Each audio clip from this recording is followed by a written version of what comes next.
Welcome, everybody. I hope you slept well. I know that I did. And this is day number 2 of the Call of Duty 2021 CDL Elite Series, the Challengers Division. There's a lot on the line today. There's a lot on the line yesterday. It was like relegation city. We had teams towards the bottom of the standings. They were all fighting to see if they're going to survive. And now we look at a similar situation, but instead we're moving up in the standings. We're getting to the point where 3rd through 6th, things are going to shimmy around. And for the top 2, a lot of interesting scenarios to go through. But I am joined by Allie. And Allie, there's a lot on the line for a majority of these teams today. But again, we start with the European region and we look at a team like Orgless, a team like Obtain, which are coming up first. And this is basically a fight for top 2. Here's a look at the standings. Trainhard's in first place, again, formerly known as Gangster. So if you guys are wondering, whoa, where did Trainhard come from? They are the Gangster squad. They got picked up yesterday. Congratulations to them. They're 5-1, 17-8 in map count. But Orgless and Obtained, 2nd and 3rd place. They play each other coming up next. Whoever wins that is guaranteed top 2. And if Trainhard loses, it brings in some interesting other dynamics. But at the end of the day, we will see possibly a new team shift into the top 2 conversation, all the way down Rams to all the way to Singularity and Team 3G. 3G, unfortunately, they are basically relegated out. There is no way, even if they win their series today, they're going to be able to move up to 7th place. But Singularity might actually have a chance to move into that middle of the pack conversation. Allie, talk to me a little bit about whatever team you see here. What has stood out to you? What's been the most interesting storyline for you?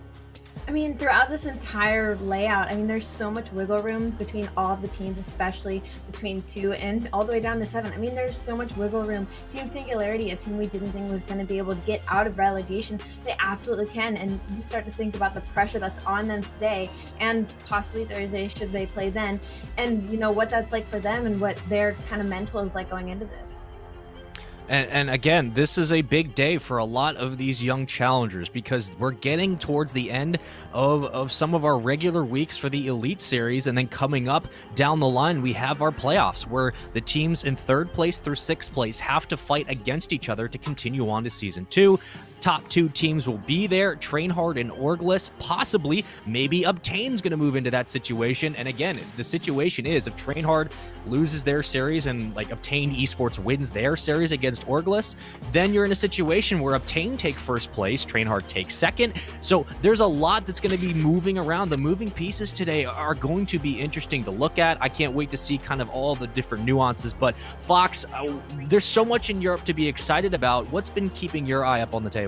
So taking a look at Europe, we're going to have to watch what Obtain Esports does, right? They're in a battle for top 2 at the moment. That first matchup against Orgless is going to be huge for what the standings look like in Europe.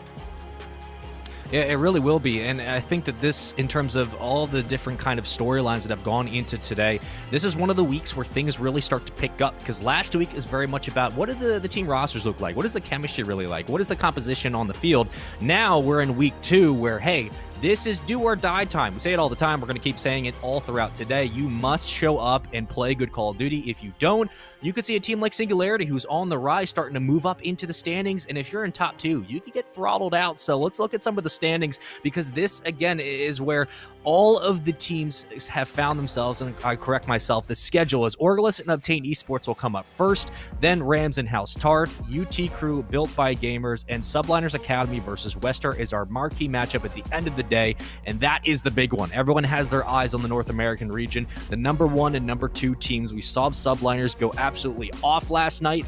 They will play Wester in the biggest matchup on this bracket. But Allie, your thoughts of Orgless and Obtain coming up first, and then UT Crew and Built by Gamers, another interesting storyline there.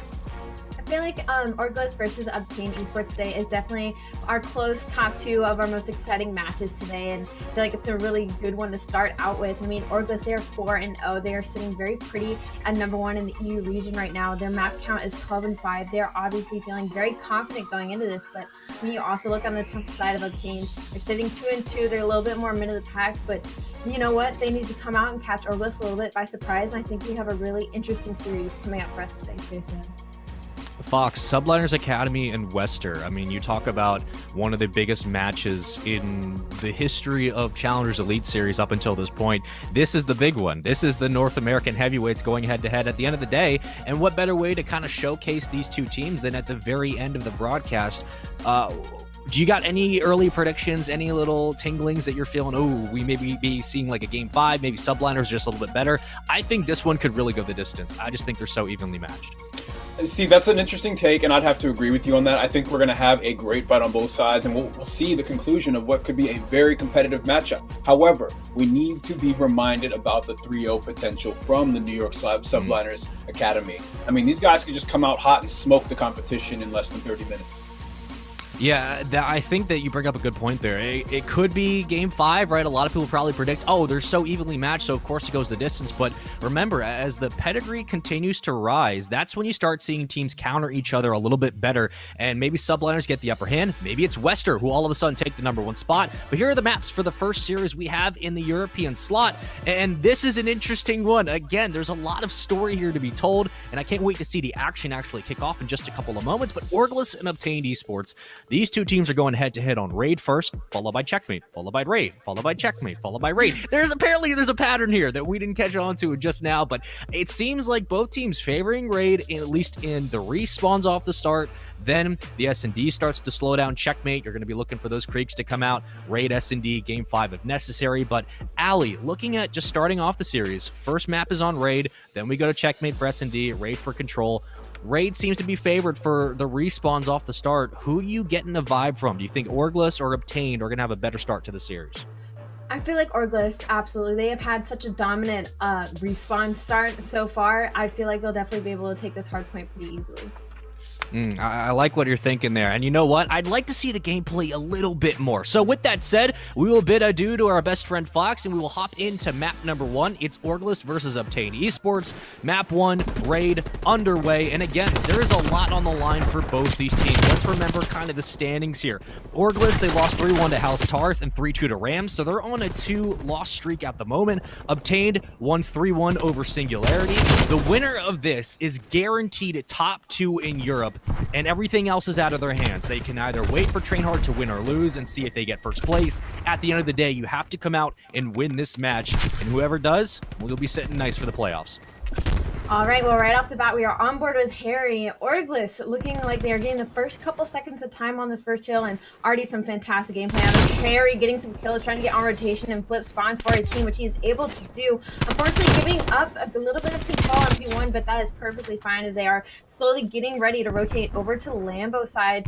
Josh, he's going to try and get control of this mid-map area. He might catch Hixie, gets the information, but not able to get the kill, so he's going to back up a little bit, play his life. Love that play out of him. Harry's holding the front line right now. He's all by himself. Trades going back and forth, but Orgless still coming out on top. Very first quick P1. Now we rotate to Kitchen. It's Chain on your screen. Finds Nasty all the way towards the back cut, but Nasty's going to escape. We'll move into the Kitchen. Gunfights ensue. A little bit of chaos in the hill for the moment. All orange is obtained. 2 inside will pick up the kills. Hixie finds 2 as well. Chain will clean down 1. And now we move in. So Obtained Esports have control for the early time. 34 seconds as well. You can start to look at the top side of the minimap. It is Connor who's rotated out, waiting for his teammates to pick up the necessary kills, but he's rotated behind. 1, 2, looking for the third. Vortex tagged up. So is Connor. He will back down from the fight for now. And we wait for that rotation. You can see the spawns moving towards top pool, but at this moment, Obtained doing a good job of just trying to slow down the numbers from Orgless. Beautiful break out of Obtained Esports, and they can give up this final 20 seconds to go ahead and set up for new Lambo, and that is exactly what they're doing. Number 8 on your mini-map, that's going to be Caleb. He's already there sitting and waiting for Nasty and the crew to try to slide in, and they get in for a moment. I don't know what was going on there, but Caleb takes on 1, but the trades end up going the side of Orgless. Obtained Esports needed to play a little bit closer to Lambo and not leave Caleb on his own, so what was a very good rotation out of Obtained Esports got broken so easily by Orgless. It's never fun, Allie, where wherever you peek, you get tagged. You're like, up, can't go there, up, can't go there. Nasty just stuck in an awkward position, finding 1 kill in the entry. Looking for the second. Connor outside. Bye, we'll see you later. There's the third cleanup from the front 2-line subs. Vortex finds the third. Orgless have control of the hill. 27 seconds and counting, but we look at mid-map, and Obtained Esports now rotating out. We're going to start looking for that P4 rotation. They're going to be there first. Chain will find 2, and you take 1 out of the hill, so you basically give them 10 or so seconds. They're going to be able to rack up, but not a horrible scoreline, not great either. Hixie picks up 1 out of the Tiki Bar, and we're going to move to the basketball court. Set up first is obtained. Allie, this is a situation where they need to grab at least a 40-second margin, maybe possibly 50. You need to work back into this game. I definitely would have wished to see a little bit more of an early rotation out of Orgless, but again, they have a lot of time to play with right now. But what's so dangerous about this basketball hill is that Obtain Esports can get this full 60 very easily and be right back in this game. As we're watching right now, 3 members of Obtained Esports are waiting for Orgless to flood this back steps, playing it a little slow. The trades are coming through, but Obtained Esports able to hold the back line, now leaving Nasty all by himself on steps, waiting for the cavalry. You see how close Orgless is spawning to this hill. They could break this if they got their trades in right, but they just are getting picked apart by Hixie. Caleb not really having to do too much as he's just waiting for them to push this staircase. Like I said, just like that, is now only about 20-point different game after they get this full 60 on Basketball Hill. Well, that's a big kill by Harry out in the middle of pools because it allows Josh to rotate from behind. They can work together. Here comes the push from the front. They'll take care of stairs, no problem. And they needed about 40 or so seconds. I think they got all of that. 80 to 104. The game is now manageable, and you can stop the bleeding, but you do have to worry, again, about the next hard point. Still a lot to be played. Harry on your screen working through kitchen. It's Hixie inside the hill. Now finds the position. Will take him down. Trades are there, and you can move on through. So they are starting to get set up, but finally, Orc will find the kills to follow in, and Josh, AR in hand, XM4 doing the dirty work as Nasty combines for a third, and you know they're coming from the zigzag, so you have to be able to push up your front subs. Nasty thinking about it, stuns went out towards the stairs, still uncontested. They've been able to rack up about 15 or so seconds. Finally, the numbers start to funnel in. Nasty and Josh again combining for 2 kills. They're shutting down Connor, who eventually picks up 1. But after those trades come through and everyone's all basically done and dusted, it's still hill control for Orgless. Finally, Obtain Esports gets some numbers in. Who needs early rotations when you have Josh and Nasty on your team to break that hill so easily? And Harry, already on early rotation, he is all by himself, though. He will have to answer to 3 members of Obtain Esports. His Present is away. He's able to tag them up. He takes 1 down with him, but unfortunately not able to clean up the other 2. So the first couple of seconds are going to go to the side of Obtain Esports, but again, they have quite the deficit to overcome here. About 40 seconds difference between Orgless and Obtain Esports. We're back on our second rotation. Looks like Vortex is trying to get some picks from pillars, but he's just going to back up, maybe go for a deep flank here, or just hang out mid, and slowly make his way towards the back. Time still going in favor of Obtain Esports. And I think it's also important to remember and just kind of remind the audience, right? Orgless have come into the series. They lost both their matches yesterday, obtained 1 both. So that's how this current setup works. One team is on a losing streak. The other has won both their games. And they're now both fighting to move into that top 2 spot in the bracket. So whoever wins this series, obviously, they're going to be feeling good knowing that they relegate immediately from Season 2 of the Challengers Elite Series. But Orgless look like they just have not lost a step. Those 2 losses yesterday don't mean anything. Nasty's been hitting all of his shots. Connor will not find the third. Vortex will take him down. Harry's been contributing when it comes to the hill. Vortex is snapping. We move to our second set of rotations in our P2 hill. We're set up inside kitchen with Vortex, and Orgless just look good. I feel like we're definitely seeing Orgless start to heat up a lot more here. There's now almost an 80-point deficit between Orgless and Obtain Esports, and Orgless have just been playing this so incredibly well. Nasty, not to mention, has been an absolute one-man army. Vortex so alone in the hill. He's going to get a little help from the front, but after trades go through, Obtain Esports is going to be able to break in. Jeez. This is a good 30 seconds for them. However, they do need to worry about rotation. Number 6 on your minimap, that's going to be Hixie. He's going to try and get behind Lambo, but he's going to get timing on Nasty. Nasty takes him down like it's nothing. See you later, but they're starting to spawn out. Vortex just spawned at old, and now this is looking like a little bit of a toss-up on who's going to win rotation going into Lambo Hill. With how the frequency of this game has gone, if you are obtained, you need to rely on those team whites a little bit more often. You're looking to rack up 2, 3, 4 extra ones as well, because that's really the only way you've been able to grab early time on the hills. The setups have been there, but they've been broken. Orgless have had no problem working their way through, and that's a lot thanks to Josh and Nasty. Vortex is just a disgusting, wicked sub, but he doesn't have to do a lot of the work at the moment. 17 and 18 for Nasty on the other side. It's obtained 2 in the hill chain, and Hixie working together to rack up the time. He'll get picked off that heady, no problem. And Josh is trying to work through the back. They will lock down the Zig spawn. Harry gets cut down. Callum with 2 kills. Here come the trades in the kill feed. 201 to 56. Callum with another double, and they will cross the 160 mark. 40 points to go. They can get back into the game with a full 30-point hold, but you do have to look at the rotations again. We will be moving to P4, and at this moment, You're looking at Orgless to have those basketball spawns, but one is rotated out. It is obtained, and more importantly, it is Chain Alley. He is all the way out of basketball, ready and waiting.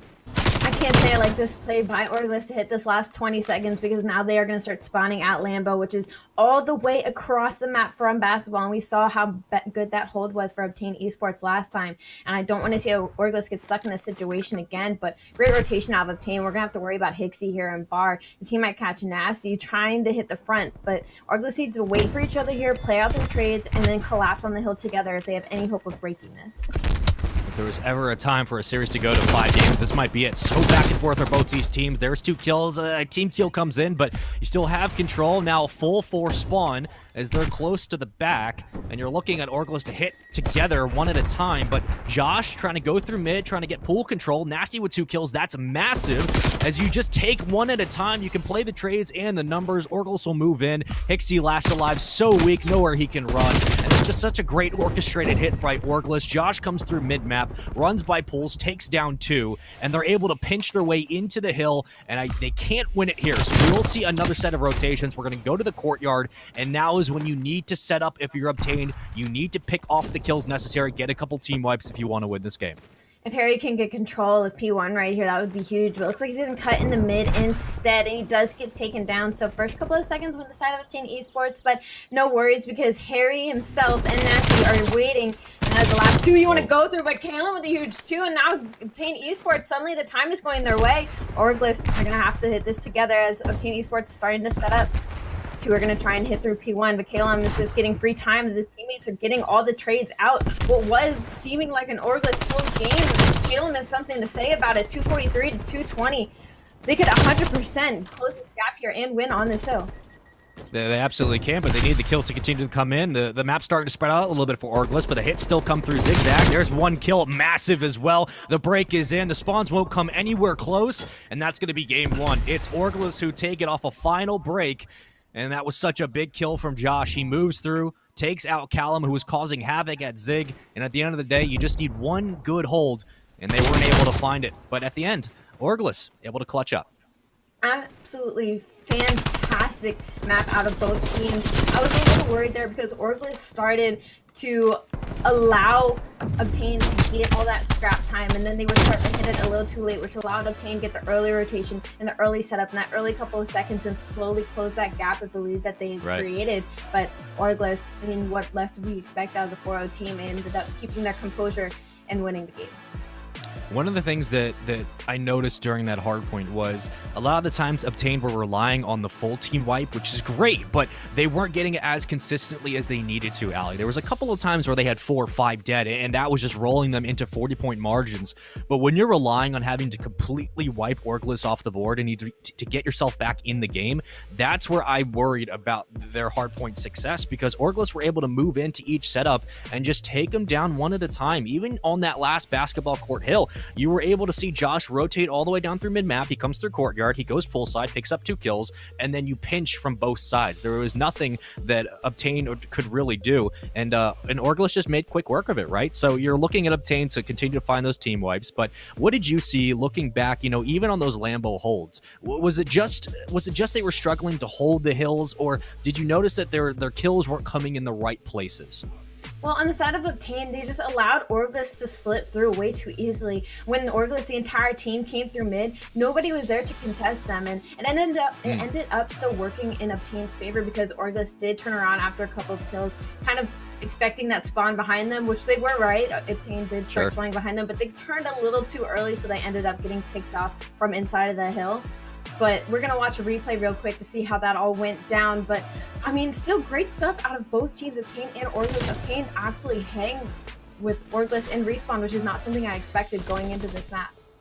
Yeah, and the ARs really lit this one up, and that's kind of the beauty of Raid, right? Welcome back to 2012, 2013. That's when your ARs, if they're having a field day, it can be so difficult to hold on to a hill. I mean, Harry and Josh were just mowing down Obtained. No setup was safe for long. The nades and the utility were able to pick up a couple of players and tag them up enough for Nasty and Vortex to move through. And Nasty and Vortex working together, running those 2 AK-74Us. It's such a nuisance for teams to play against. It's like having gnats around around your face constantly. You never know when they're going to stop pushing. And then Josh in the backline, knowing when to move into the hill and go for the contest, pick up one player after another. Harry gets cut down here, and Connor had a great game, but at the end, you need a little bit more firepower from Obtain. You needed their subs to carry a little bit more of the weight.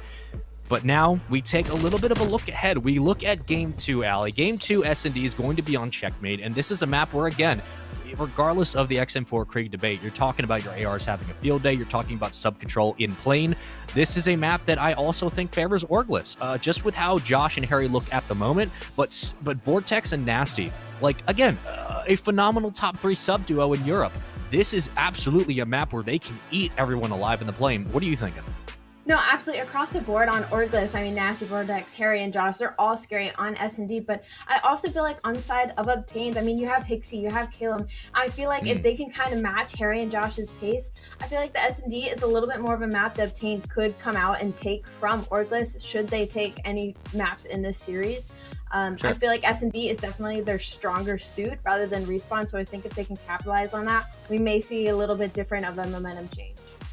Yeah, well, here are the maps as well for the series for those of you wondering. Checkmate S&D, Raid Control, and then Checkmate Hardpoint, followed by Raid S&D. We got Raid and Checkmate. That's kind of the vibe today, and I like that vibe. I'm totally cool with it. But when we move into Game 2, right, there's things, you know, recency bias, sure, but also the eyeball test. Eyeball test tells me after Game 1, Orgless, their subs and their ARs are on point. Will that continue? Is the continuity going to match itself into Games 2 and 3 throughout the series?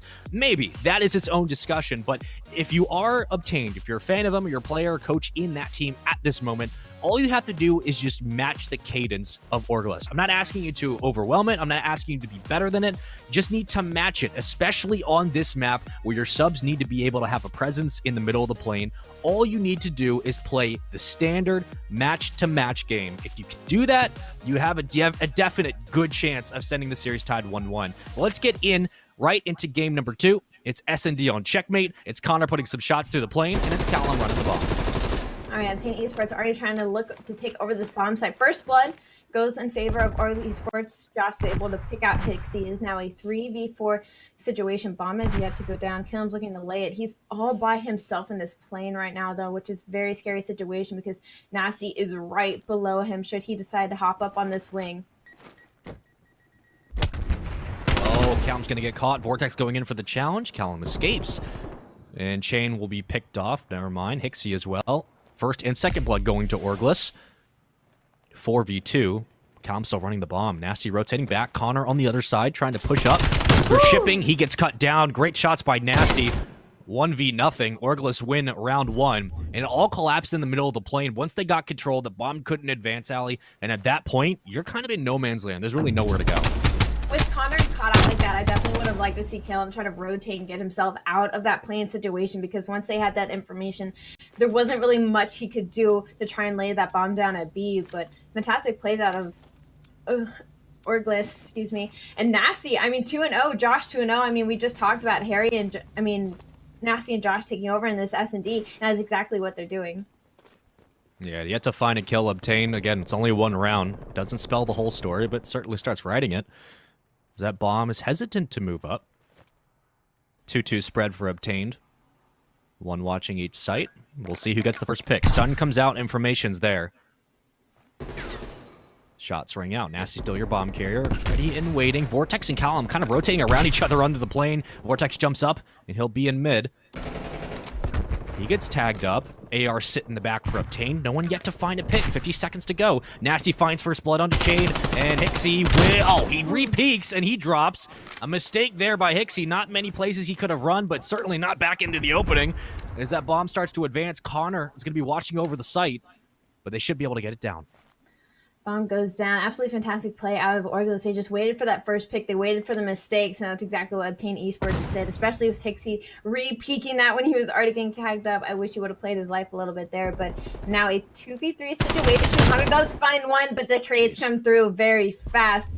See you later. These are some very quick rounds of S&D I'm seeing, Spaceman. This is not how I expected this to go.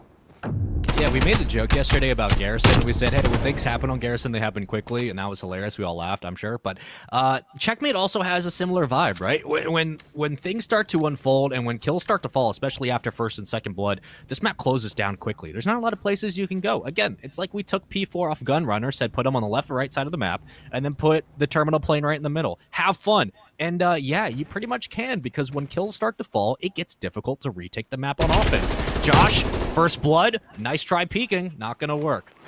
Obtain Esports with the advantage, numbers as well. They're gonna try to push this bomb up. And he'll pick off one. I think that's bomb down as well. It will be. So bomb in a precarious spot. Nasty completely tagged up, but Vortex is watching over. So you can't go for the challenge if you're obtained. You don't know where the other players are. Now the question is, how do you get bomb and move it out? I mean, and you can see Nasty's just waiting for one of them to pick that bomb right back up. And I don't think he got the information that the bomb got picked up. Now, what I'd like to see is the bomb be just back all the way up. But Vortex finds one, but the trades come out. Connor does pick up Vortex, so it's now a 2v1, but Nasty does not want anybody in a 2v1. It's Nasty, and he picks up both of them. Why would you reach Hal? Orgless. I mean, Nasty is looking disgusting. We're going to watch this one more time. One chows them. Not even weak. I bet that was a missed call out trying to say, oh, he's one shot, as Connor goes straight for the cleanup and unable to do it. The old he's one shot. No, he's not. He's completely No, off. he's Why not. would you say that? But again, those are one. situations, Allie, where you need to be able to close out that round. 2v1, you have numbers, you know where bomb is at least in the vicinity, and able to close it down. Orgless up 3-0, and at this moment, again, eyeball test tells us they're just playing a little bit more cohesive together. Two will move up into the plane for obtain. Vortex might get first blood. He checks the wrong way. COD timing. Unfortunate. Harry, second blood as well. That's 3 dead. Obtained, quickly responding. They won't find the last kill. Finally, they will, and they'll make it 3-1. And that was a must-win response round. A very quick round of obtained esports. I mean, I feel like it's what they needed, a little bit of a quick round, full team wipe just to try to get their momentum coming back a little bit, but they are still down 3-1, so this is a very hard deficit for them to try and come back from. You got to think if Nasty doesn't or Vortex doesn't look, the wrong way in that last split second, maybe he picks up that kill, completely different round, 4-0. Rather be down 3-1 than 4-0. I'll tell you that. Bomb carrier Callum. Again, we're going to try to stack through the bottom of the plane. Pick off a Nasty. Callum will get the trade. 3v3. Make that a 3v2. Josh and Harry last alive. Bomb still hesitant to move into the site. Josh going to get caught. Connor picks up the kill. Orgless now falling by the wayside, and it's obtained esports with complete control. Great pace change out of Obtain Esports. They just ran into plane and started playing their trades. They do have to worry about Harry, though. That is his first kill so far in round 4. It's a 2v1. Bomb does go down. Obtain just need to play close on B-Bomb here. Both watch either sides of the plane. And this should be a round on the side of Obtain Esports. Harry trying to get some information. Doesn't catch anybody in Obtained. Sitting in wait on the bomb site. I'm almost shocked that he didn't slide and check bomb first, because that is a pretty typical place for people to play, especially in 2v1. But Obtain Esports, so it's not 2 rounds in a row for them. Yeah, it's probably a 50-50 spot. You either check it or you don't, right? Like, you would expect him to, and I was watching him like, okay, he's just going to slide in, maybe check, maybe get the kill if he's lucky. But even if he does, at that moment, you have one player left for Obtain on the other side. They can just peek out and get the kill. He's got to be weak at that point. Hixie, 1-5, struggling so far in this game too. 8-2 for Nasty, and who again has been a catalyst for this team's success in S&Ds across just the Challenger circuit in general. As 2 players from Obtain will move in. Hixie up, trophy system down. Connor putting some fire over the top. Vortex just kind of ballerinas his way through the site. Tagged up. That bomb again hesitant to move up. An AR battle at the top of your screen. It's Josh and Callum still looking for each other. Chain working underneath. Orgless definitely trying to slow the pace back down in their favor. Just waiting for a first blood. 52 seconds on the clock. Nasty gets caught out by Chain just a little bit, but he manages to stay alive. Ooh. Big catch out by Chain. Hixie gets another one in plane. Suddenly Orgless starts to fall. It's now 4v2. Plane control inside of Obtained. Bomb has still yet to go down. 30 seconds. It's trying to make its way A, but I feel like Caleb's going to have something to say about that. As he finds Nasty, but Nasty takes him down, but it is still a 3v1. Nasty on his lonesome gets one shot called out by the AK-47U, and now all of a sudden that's 3 rounds in a row for Obtained Esports. Again, it makes life so much easier when you're able to find first blood. And for 3 straight rounds, it was Orgless getting first blood, winning the round. Then you have Obtained getting first blood, winning said rounds. Now we're all tied up 3-3 in a situation where, again, you're looking at Nasty 9-3, but for Harry, struggling 1-4 on the other side. Hixie turns it around, finds 2 kills in the round. Callum, again, will be your bomb carrier. And I wonder what the decision might be. You're all tied up. You've been able to work through this side each time. Don't stray too far away from the game plan. It's worked for you. Shots ring out. No one to fall just yet. All 4 members of Obtained currently stacked near the plane. Hixie underneath. And Vortex and Josh just working on the right side of the bomb. If Callum peeks, he's going to get taken down. So you need numbers to follow in with him. Chain trying to catch somebody from the bottom of the plane. Little does Josh know that they were looking right down at him. He's trying to have something to say about it, but doesn't end up tagging any of them up. Stuns go out. Gives him the information, but Obtained is not moving. Harry's trying to do something out of the back, and we're going to see some trades going out here. Josh finds one. No trades on side of Obtained, and suddenly it's a 2v4 as Orgless just start collapsing in on them, and that is what we see them do. They get that first blood, and then they just collapse in on the rest of the team. Chain on his lonesome under plane right now, just trying to find somebody. Bomb still has to go down, though, and is down in plane. Probably going to see this round go towards Orgless. Woo! Hold on, 4v2. Or excuse me, 1v4, now to our 1v2. Oh, sliding him in the challenge, gets it as well. Vortex lashed the line. You just need to check this. Vortex has to know he's going to go for the challenge. Will he get it? He will. 1v4 down to a 1v1. Vortex will win that one. And yeah, that's when you just get the call. Hey, go take him down. He's right next to you. But Chain did everything necessary to make this as much of a nightmare scenario as possibly could be. They just gave Chain all these isolated 1v1 gunfights. And nice snap right onto Josh. Vortex still able to close out for his teammates.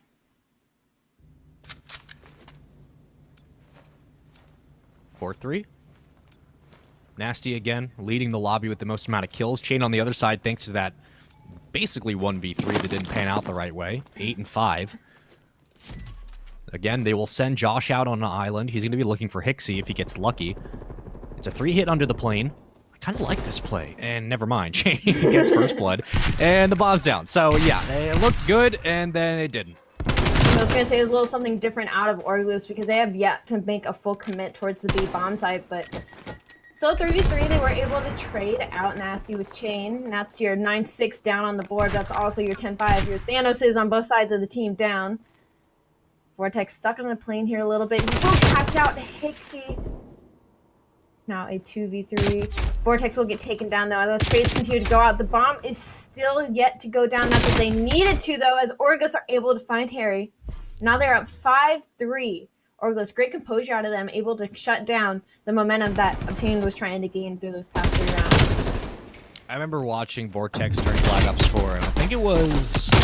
pretty sure it was the Anaheim Open. If not, it was the Miami Open for sure. And watching him kind of wreak havoc both in hardpoint and SD on frequency, it was a nightmare for other teams. He was just always finding a way to get in, find first blood, second blood, and move out, stay alive.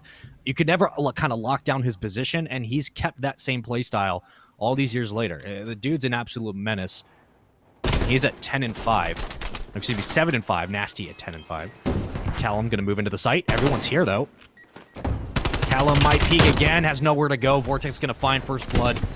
Advantage to Orgless. They know where bomb is, and this is when you start throwing utility down, and you have to make Obtained go for the bomb. Huge information out of Vortex. His teammates, you can see them all paying attention to plane here as Obtained need to try and rotate out of this situation as they are already down 3v4.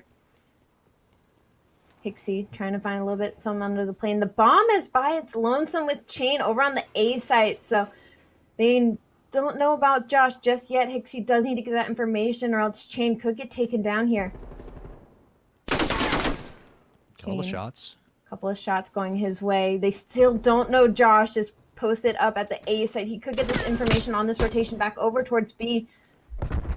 There it is. He catches Chain. He stays in Place's life, and Bomb is knocked down in mid. 19 seconds to go. The trades come through. Orgless close it out. Very clean.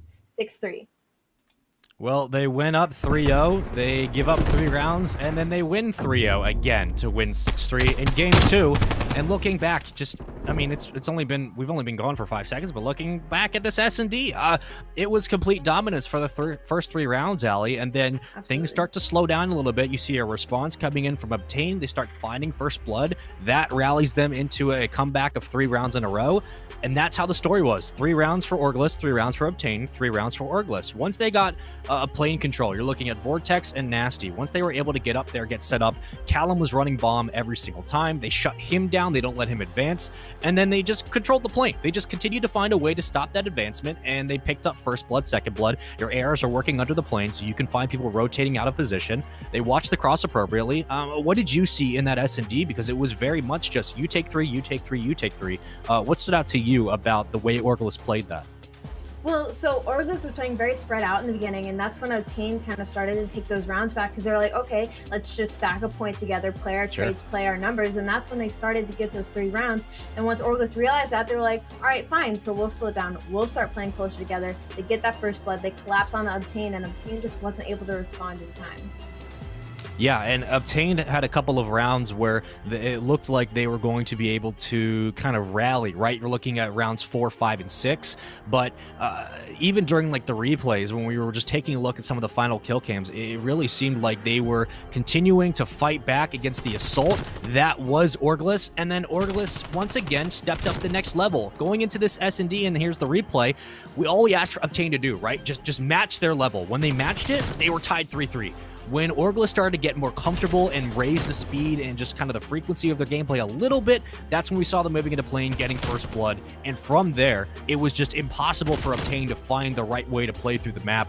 They were getting shut down. They lose that 1v2. Chain does his best to make it from a 1v4 to a 1v1. He doesn't win it. If he had, maybe this game goes their way. But even in these replays, right, and here's the 1v3 from Chain, even in these replays, just Orgless had, you could see on the minimap, they had control of mid-map the entire time. And I mean, they just couldn't shut down Nasty. I mean, I believe he was 7-0 at one point. I mean, that was absolutely Nasty's map to win. I mean, I think he ended 10-2, if I'm correct, 10-4. And I mean, they just needed to shut him down, and they were just unable to. Yeah, and we talked about Nasty and Vortex, the duality of these two subs, and when they get comfortable in plane, or at least in general, right, comfortable as a whole, they're really hard to stop. So you put them on a map like Checkmate that favors them, right? They can be an annoying presence. All they need to do is pick up 1 kill. You get 1 kill, you've done your job. They did it consistently. So now we look at Raid Control. That is our map 3. And now we move back to Raid. We're going back to what we did in game 1, but it's control time. I'm looking at Nasty. I'm looking at Vortex. You guys know the deal. Josh and Harry have been lights out as ARs, but if Nasty and Vortex have any semblance of the same success they had in games 1 and game 2, this is going to be a very difficult map for Obtain to win. They're already down 2-0 in the series, Allie. They need to win this map. Looks like they did a little bit out of left field movement here as they went straight to the B site. Now straight going through, we are still even on live. We just went a little bit late, but I mean, that is already almost 3 ticks down on B. Absolutely fantastic push out of Obtain Esports. Just go ahead and get that control so quickly. Well, as soon as they do, they get it broken. So they get 2 ticks. I like what I'm seeing. Splitting things up. Now the resources can go over to A. We'll sit in the circle, and they almost get the second tick on A as well. So they've done such a great job off the start of getting both progress at A and B. This Cotter is last alive. He's just kind of capped this by himself. Has to win a 1v1 against Harry. Will he do it? He will. Woo! They're going to get A, and they're going to get B. This was a flawless start for Obtain Esports. That's exactly how you play the map. And that is exactly what we did not expect after they have already gone down 0-2 in the series. Obtain, if they are going to capitalize anywhere, it should be in this control. As Orgless, I feel like control is probably one of their weakest game modes, and Obtain is really taking advantage of that right now. Just didn't give him time to read. Did not give Orgless any time to read through the map. You just get into B, and I love the call, right? Push everyone onto B. If we get team wiped, so be it. We'll just siphon off some resources. We'll go to A.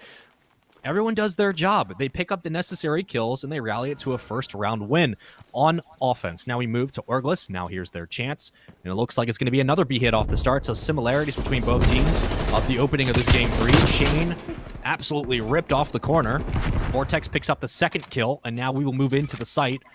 Connor coming off spawn. He will have reinforcements in just a couple of moments. But how do you shut it down to mid-map? You're going to have to rely on Josh. He can't pick up the big gunfight, and they're going to get pinched onto the site. That's all up to Hixie. He's going to find a second as well.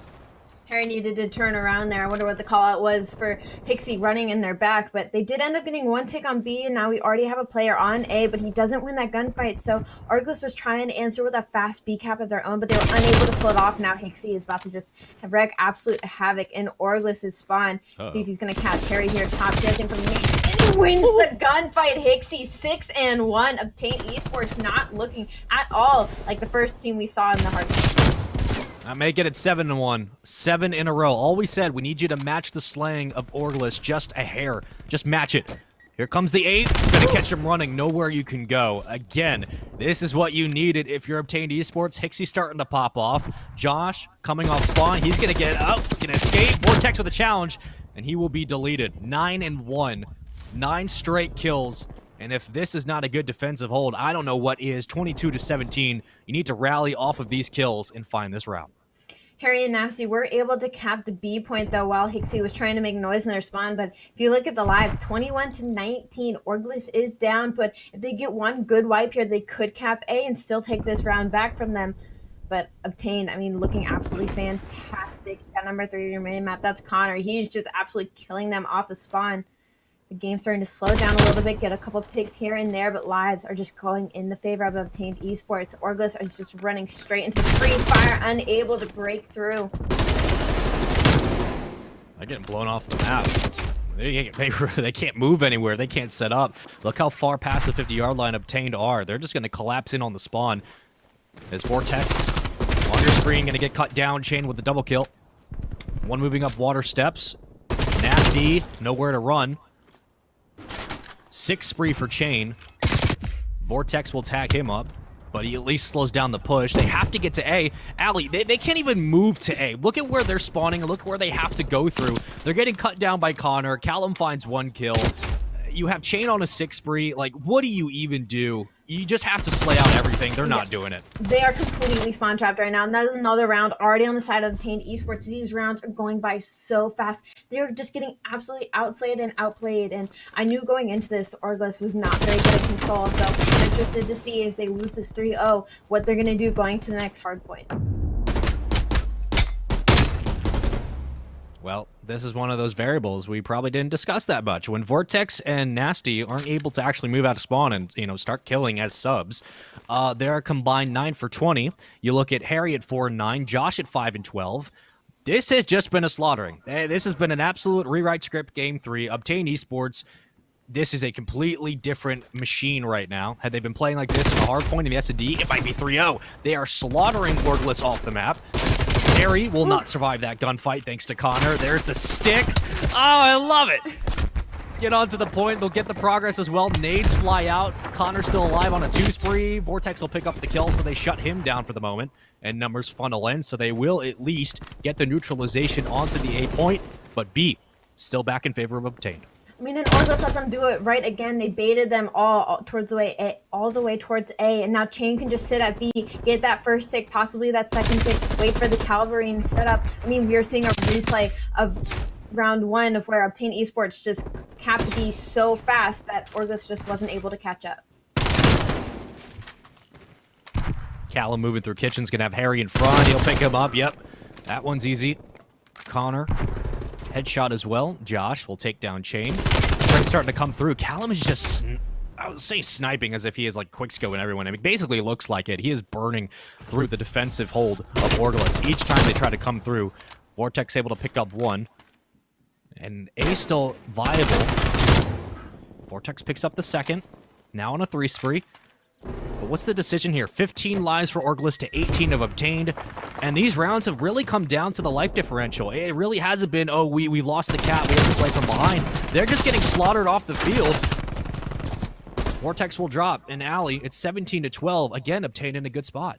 I mean, that was just beautiful watching Obtain Esports just slowly make their way through mid and just all of them win 1v1 gunfights, getting some trades going through for them, keep spawning Orgless out. I mean, live 17-10, 15-9 now, as Obtain just mowed down Orgless.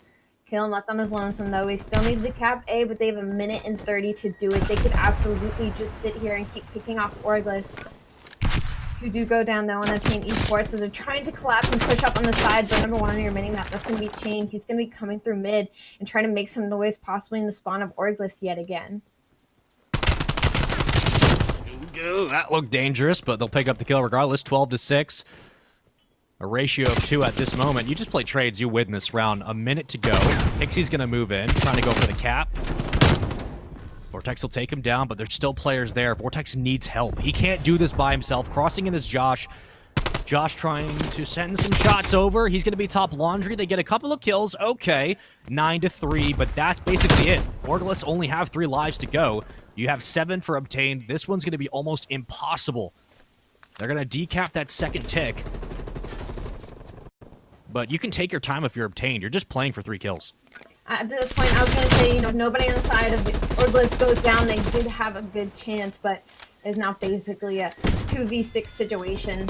Josh and Harry, they're trying to get it done there. I mean, they're about to, but if you look in your minimap, number 4, Killen's trying to get behind them. And Harry does get taken down, so Josh does pick one, but again, he's going to have to go huge here against all 3 members of Obtain. What a fast game of Control. Obtain just absolutely turned gears and was a completely different team going into this. Yeah, that really was by the time we hit 1 minute left in the game after the first point had been capped. You're looking at a life differential of like 6 or 7, and we're getting down to the final 2 lives. That entire Control was in possession, control, hands of Obtain, whatever synonym you want to use. They were never behind in this game, and if you needed a response round, if you needed round, let's translate that to game, if you needed anything in this series to put you back on track to possibly winning, that was it. It didn't need to be close. It came out as a blowout. You'll take it. A win is a win. But Allie, just looking at even off the start, right? They get the first tick on the A, then they go right to B. They get B locked down. They get A locked down. First round goes their way. We're thinking, okay, that's a great round. Then they come out the next one, and like 2 players combine for a 13 streak, and they just start slaughtering everyone off the map. Orgless couldn't even respond out of spawn. What do you do in that situation? How do you bounce back? Well, as Orgless, I feel like they should just sweep that one under the rug, just because, again, Control is not a very strong game mode for them, so they could already chalk that up and be like, all right, that's fine, we're really good at hardpoint, we're really good at respawn, we'll just take it back in the next map.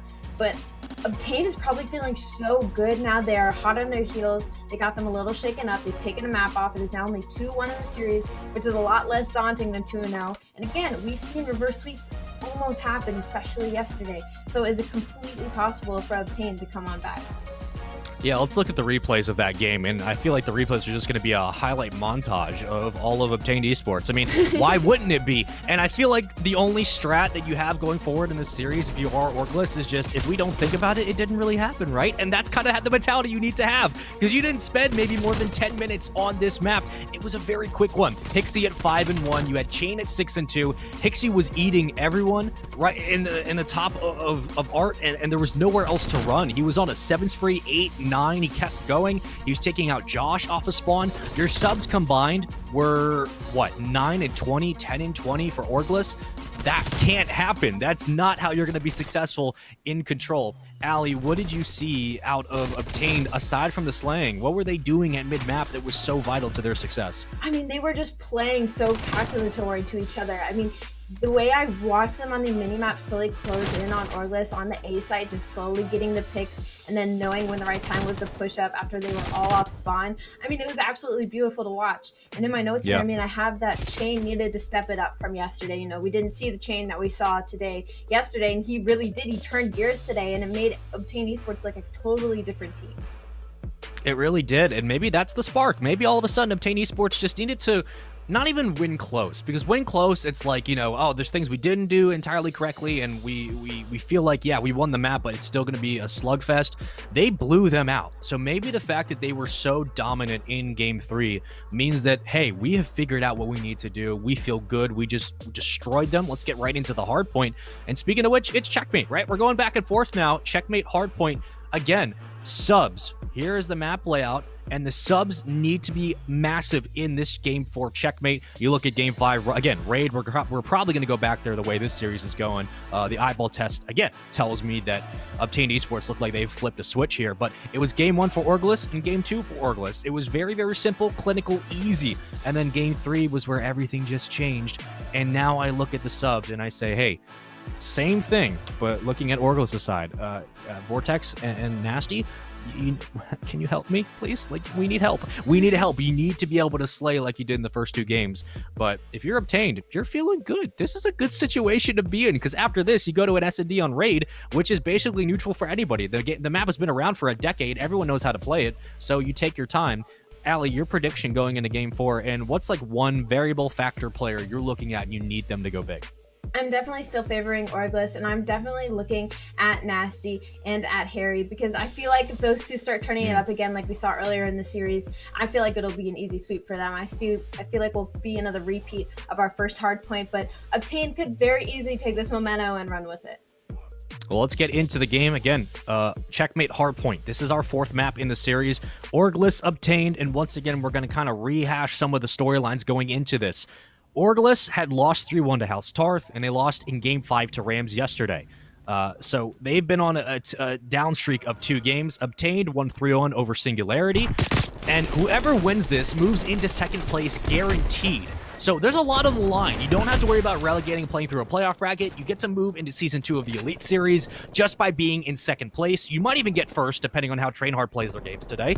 But this is a big series, and I think it's going to come down to a big map here. All right, right off the bat, Obtained Esports getting the first couple of seconds, but this is already such a scrappy P1. Chain with 2. We were just talking about how he has started to heat up. He is now 4-1. He will finally get taken down, but Obtained Esports already with the first couple of seconds. We'll need to see a rotation start coming out here soon, as this plane is just going back and forth. On board is Caleb, now with Chain again, trying to get a couple of picks on the side of the plane. He won't tag anybody up just yet, as Harry flies out at him and says, good night, see you later. Connor, though, making some noise into the hard point. 7 seconds left. Finally going to see a little bit of rotation coming out of both sides. They're both spawning so far on the other side of the map. Nobody gets definite spawns just yet. McNeil's catching them off rotation. And once again, Obtained Esports have control over the hard point. Yeah, off P1, you're not looking for a large chunk of time. A lot of it's going to be contested and scrapped, so you're basically setting up for the next set of rotations. You're looking at P2 back NASA, and that's where already Obtained Esports have been ready and waiting, but 2 kills fall for Orgless, and they will move in off the backs of Vortex. And he is sitting at 1 and 3. Need him to start getting going as it's a tie game. Finally, they will take the lead, and they'll try to grow it. But 2 kills toward mid-map. Look how far pushed up Obtained are. But Josh cuts down 1. Switching back to the X4, will pick down the 2nd. And it's 1 inside containers. He gets cut down as well. Callum wins the challenge. Josh gets a trophy kill on Chain. Okay. 30-15. They continue to grow the lead, and now we look for the P3 rotation. Definitely was looking spooky for a second there for Orgless, as I saw Team Esports trying to do the number advantage, but Josh had something to say about that as he took down 3.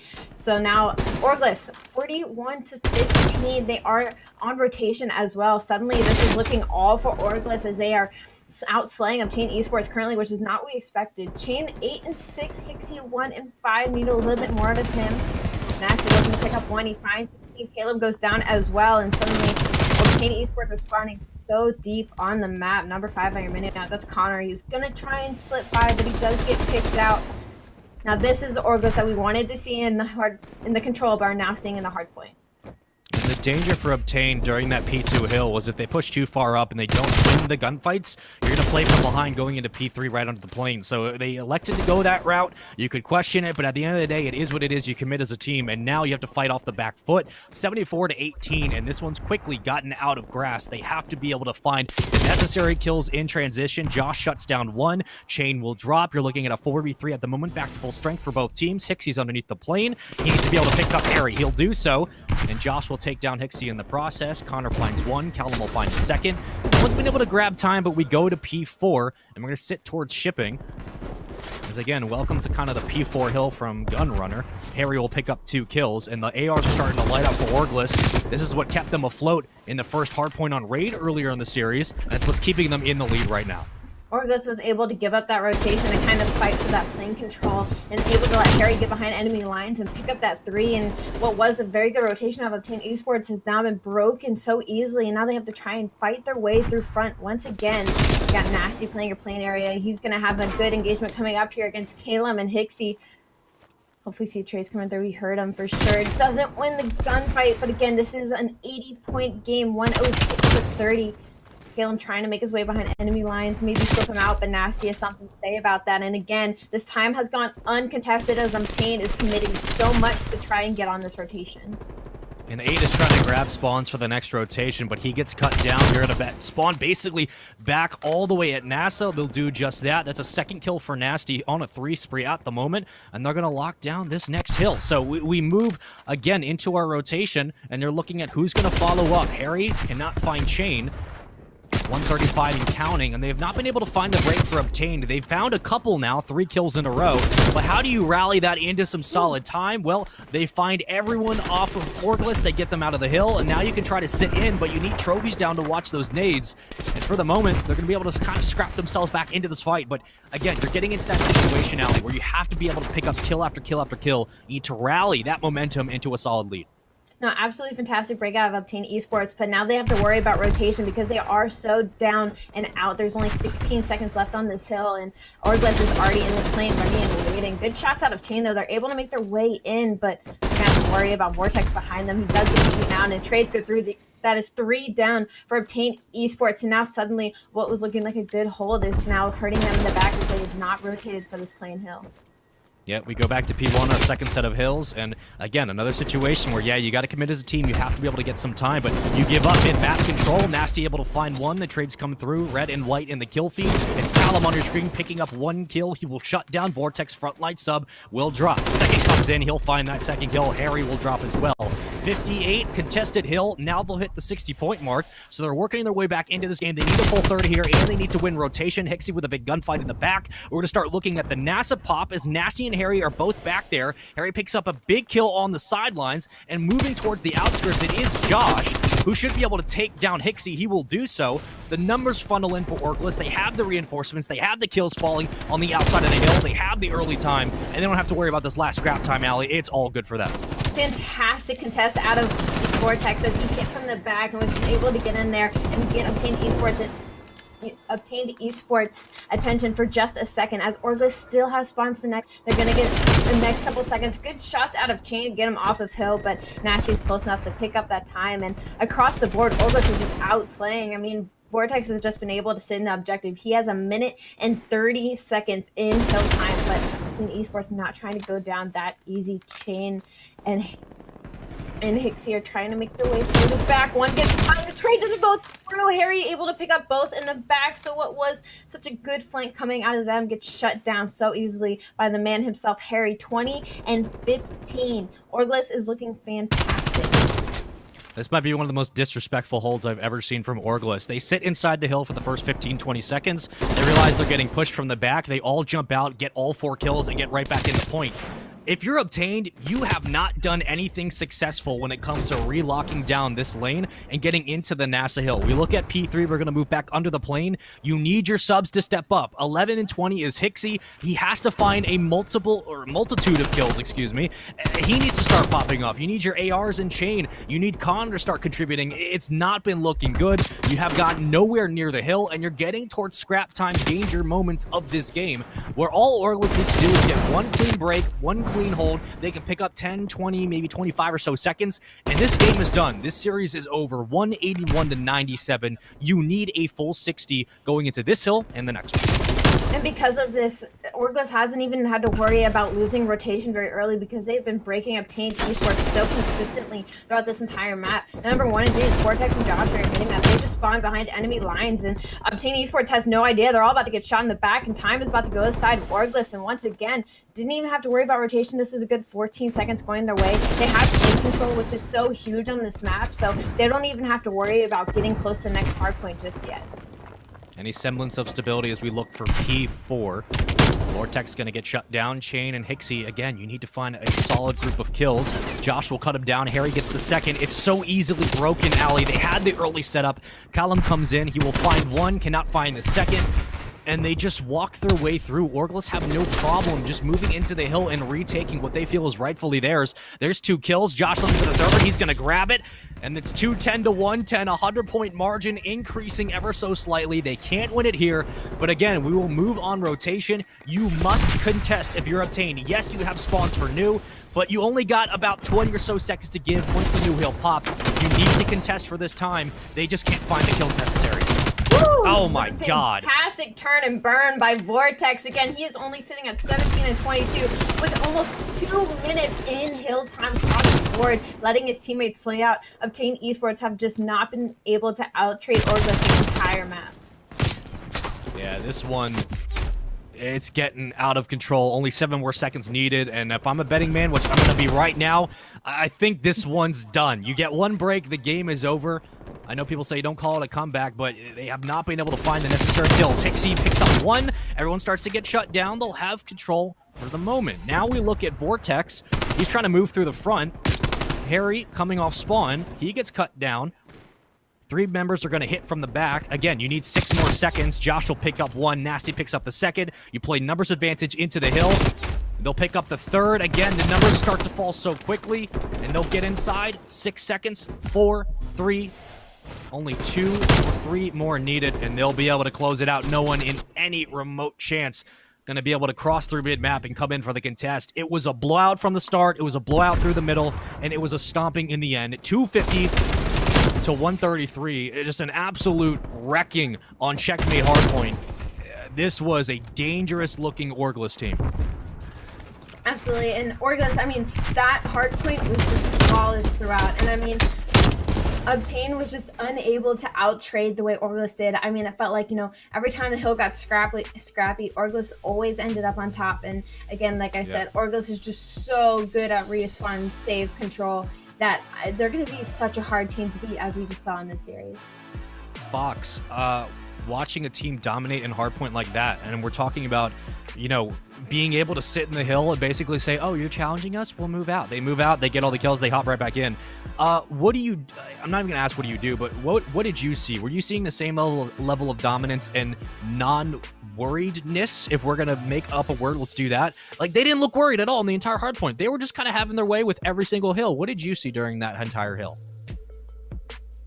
It's something actually that you mentioned multiple times throughout the series. You had discussed just how swingy the maps were going depending on the performance of the AR players, and that's exactly what we saw, especially in the hard point, was just players like Maple were not able to come online and contribute to the team, and we saw Obtained Esports fall flat in the end.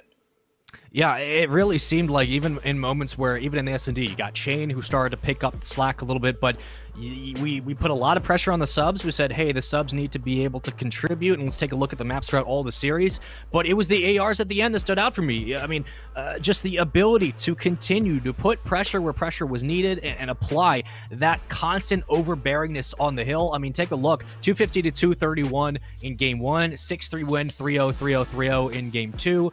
Obtained Esports bounced back mightily in the control, but we go into Checkmate Hardpoint, and again, this was a situation where you had Harry and Josh, who combined for at least 50 kills. They were able to pick up the necessary engagements that kept their subs without being pressured off of a rotation, and it seemed like the subs' jobs were made that much easier by their ARs, and they responded. They were able to get all the kills necessary. They were able to help their ARs out, and they were able to break each setup. There was not one setup in that entire Game 4 hardpoint that I didn't think Orgless can break this. Let's look at the schedule, because there is a lot of Call of Duty to be played, and more importantly, Orgless just look really dominant right now. So I'm going to keep my eye on them on the sidelines, but Rams versus Tarth is coming up next. And then for North America, it's UT Crew and Built by Gamers. That's the first match of their day, followed by Subliners Academy and Wester. The biggest, most eyeballs going to be on that one. Subliners Academy and Wester, number 1s and 2s respectively in North America. We're all going to be excited to watch that for sure. But for the match that just happened, right? Again, let's talk a little bit more. Orgless now move into second place. They knocked down Obtained from into third place. So Obtained at this moment, barring anything else, if things start to shift around, if we ended the day here today, Obtained would have to play through the playoff bracket to relegate for Season 2. At this moment, Orgless is now in second place, and I think if Trainhard wins, or if Trainhard loses, I don't know what that'll do to the standings at this moment, but Orgless move up. So this was the day of middle of the pack teams trying to move up into second or third. We've seen that happen. Fox, do you think Orgless has what it takes to stay in second place and possibly become a number 1-2 team in Europe? I definitely see a very competitive roster in the form of Orgless, and I think they've shown us, not just in this series, but in previous matches, that they definitely have what it takes to be here. As far as the top force, we got some other stiff competition that would like to have something to say about that. And Ali, I mean, we look at Obtain now. It was a great showing in Game 3 in that raid control, and we're both sitting here saying, this is what we wanted to see. This is the team we know they can be. And then it was a beatdown in the other 3 games, right? The S&D was not really close after those 3 rounds that they gave up. It was 3 in a row, then they win 3, then 3 in a row again. First hardpoint was pretty much a blowout. Same thing here. They look like they just need to work and polish their hardpoints a little bit more, but do you think that Obtained are going to fall out of that middle of the pack, or do you think that, no, this is kind of where they need to be, they just need to work on all the kinks? No, this is definitely where they need to be. A rhythm I feel like I keep seeing between some of these teams that have all these younger players on them is they're missing a lot of leadership, and I feel like being in the middle of the pack, I feel like they'll stay there for a while, especially if they decide to stick together. I feel like they'll slowly, again, just like when we talked about Maki yesterday, they'll slowly get used to each other and build that chemistry up as the season continues to progress, but this early on, I feel like they're just missing that leadership. Yeah, and again, we're going to see that a lot with some of these younger teams. Maybe it just takes one veteran person, maybe it takes one player with veteran experience to be able to come on and kind of guide the ship. But there's a lot of untapped raw potential for these players, so we can only wait and see if they're able to turn things around. But for now, we have to throw it to a commercial break. And when we come back, it's House Tarth and Rams who will be playing in their first match on Day 2 of the Elite Series. And don't go anywhere. There's a lot of good Call of Duty coming. We'll see you guys in just a moment.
Welcome back, everybody. This is the European side of the bracket for the 2021 season of the Call of Duty Challengers Elite Series.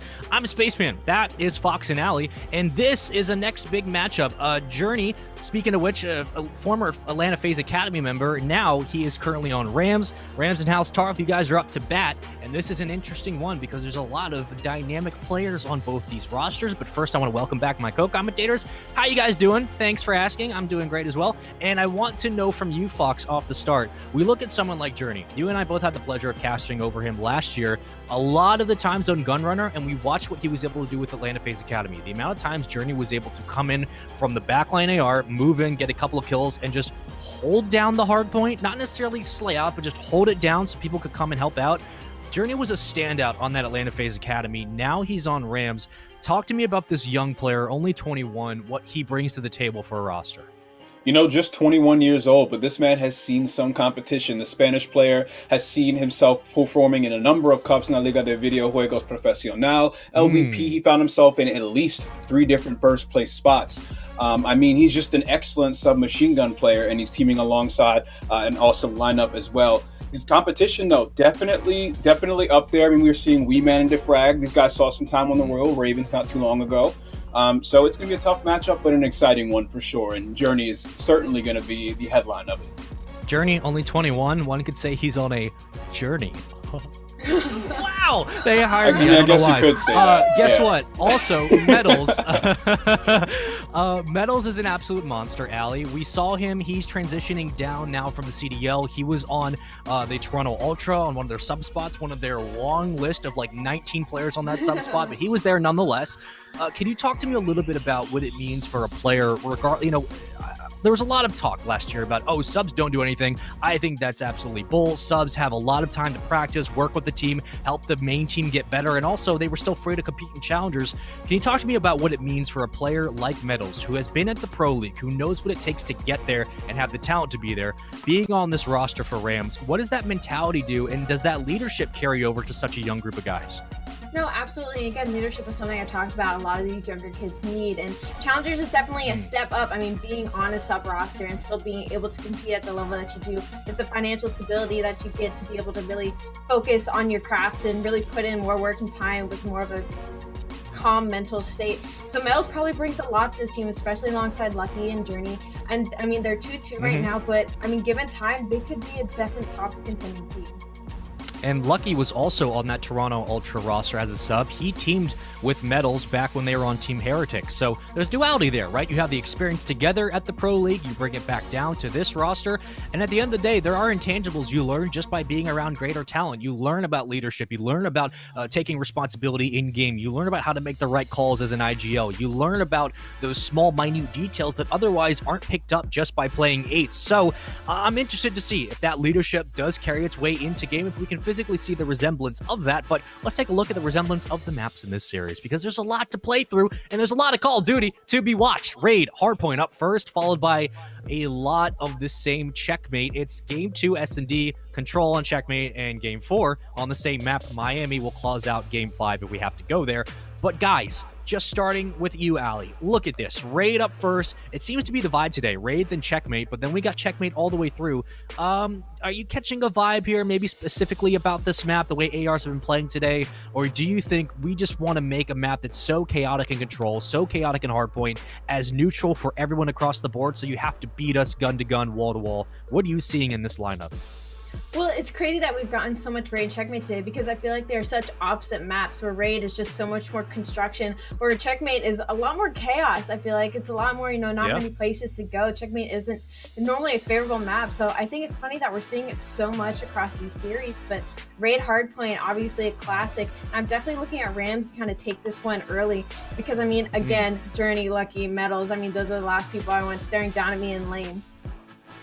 And Fox, I gotta know, right? Like, Invidian is currently a flex for this team, and aside from his 3-month stint on the Atlas lines, both early in 2019 and late 2020, he's relatively new and has kind of a lot to prove, right? So far, he's turning heads, but what does it mean for a team like Rams? You have people like Metals and Lucky on this squad as well, followed by Journey. So you have 2 former pros moving their way down. You have Journey, who was a standout on Atlanta FaZe Academy last year, and now you slot in another guy, your 4th member November, and Nvidian, who's been turning heads as a flex, putting him on a map like Checkmate. Do you think he's going to have a big day? Is he going to have a big series with these 3 maps in a row? Or do you think we're going to be looking at other stars on this roster? Hey, this is certainly the time to do it. I'm still going to be looking dead ahead at Journey. This is a submachine gun player that's shown time and time again that he will show up in that role. You know, they're in a league format. This man being in the LVP is certainly used to it. And being so young, I mean, some of these accomplishments were 5 years ago in 2016. So for them to be going for this long, I'm mostly going to be looking for Journey, and I'm sure that Nvidia will follow up.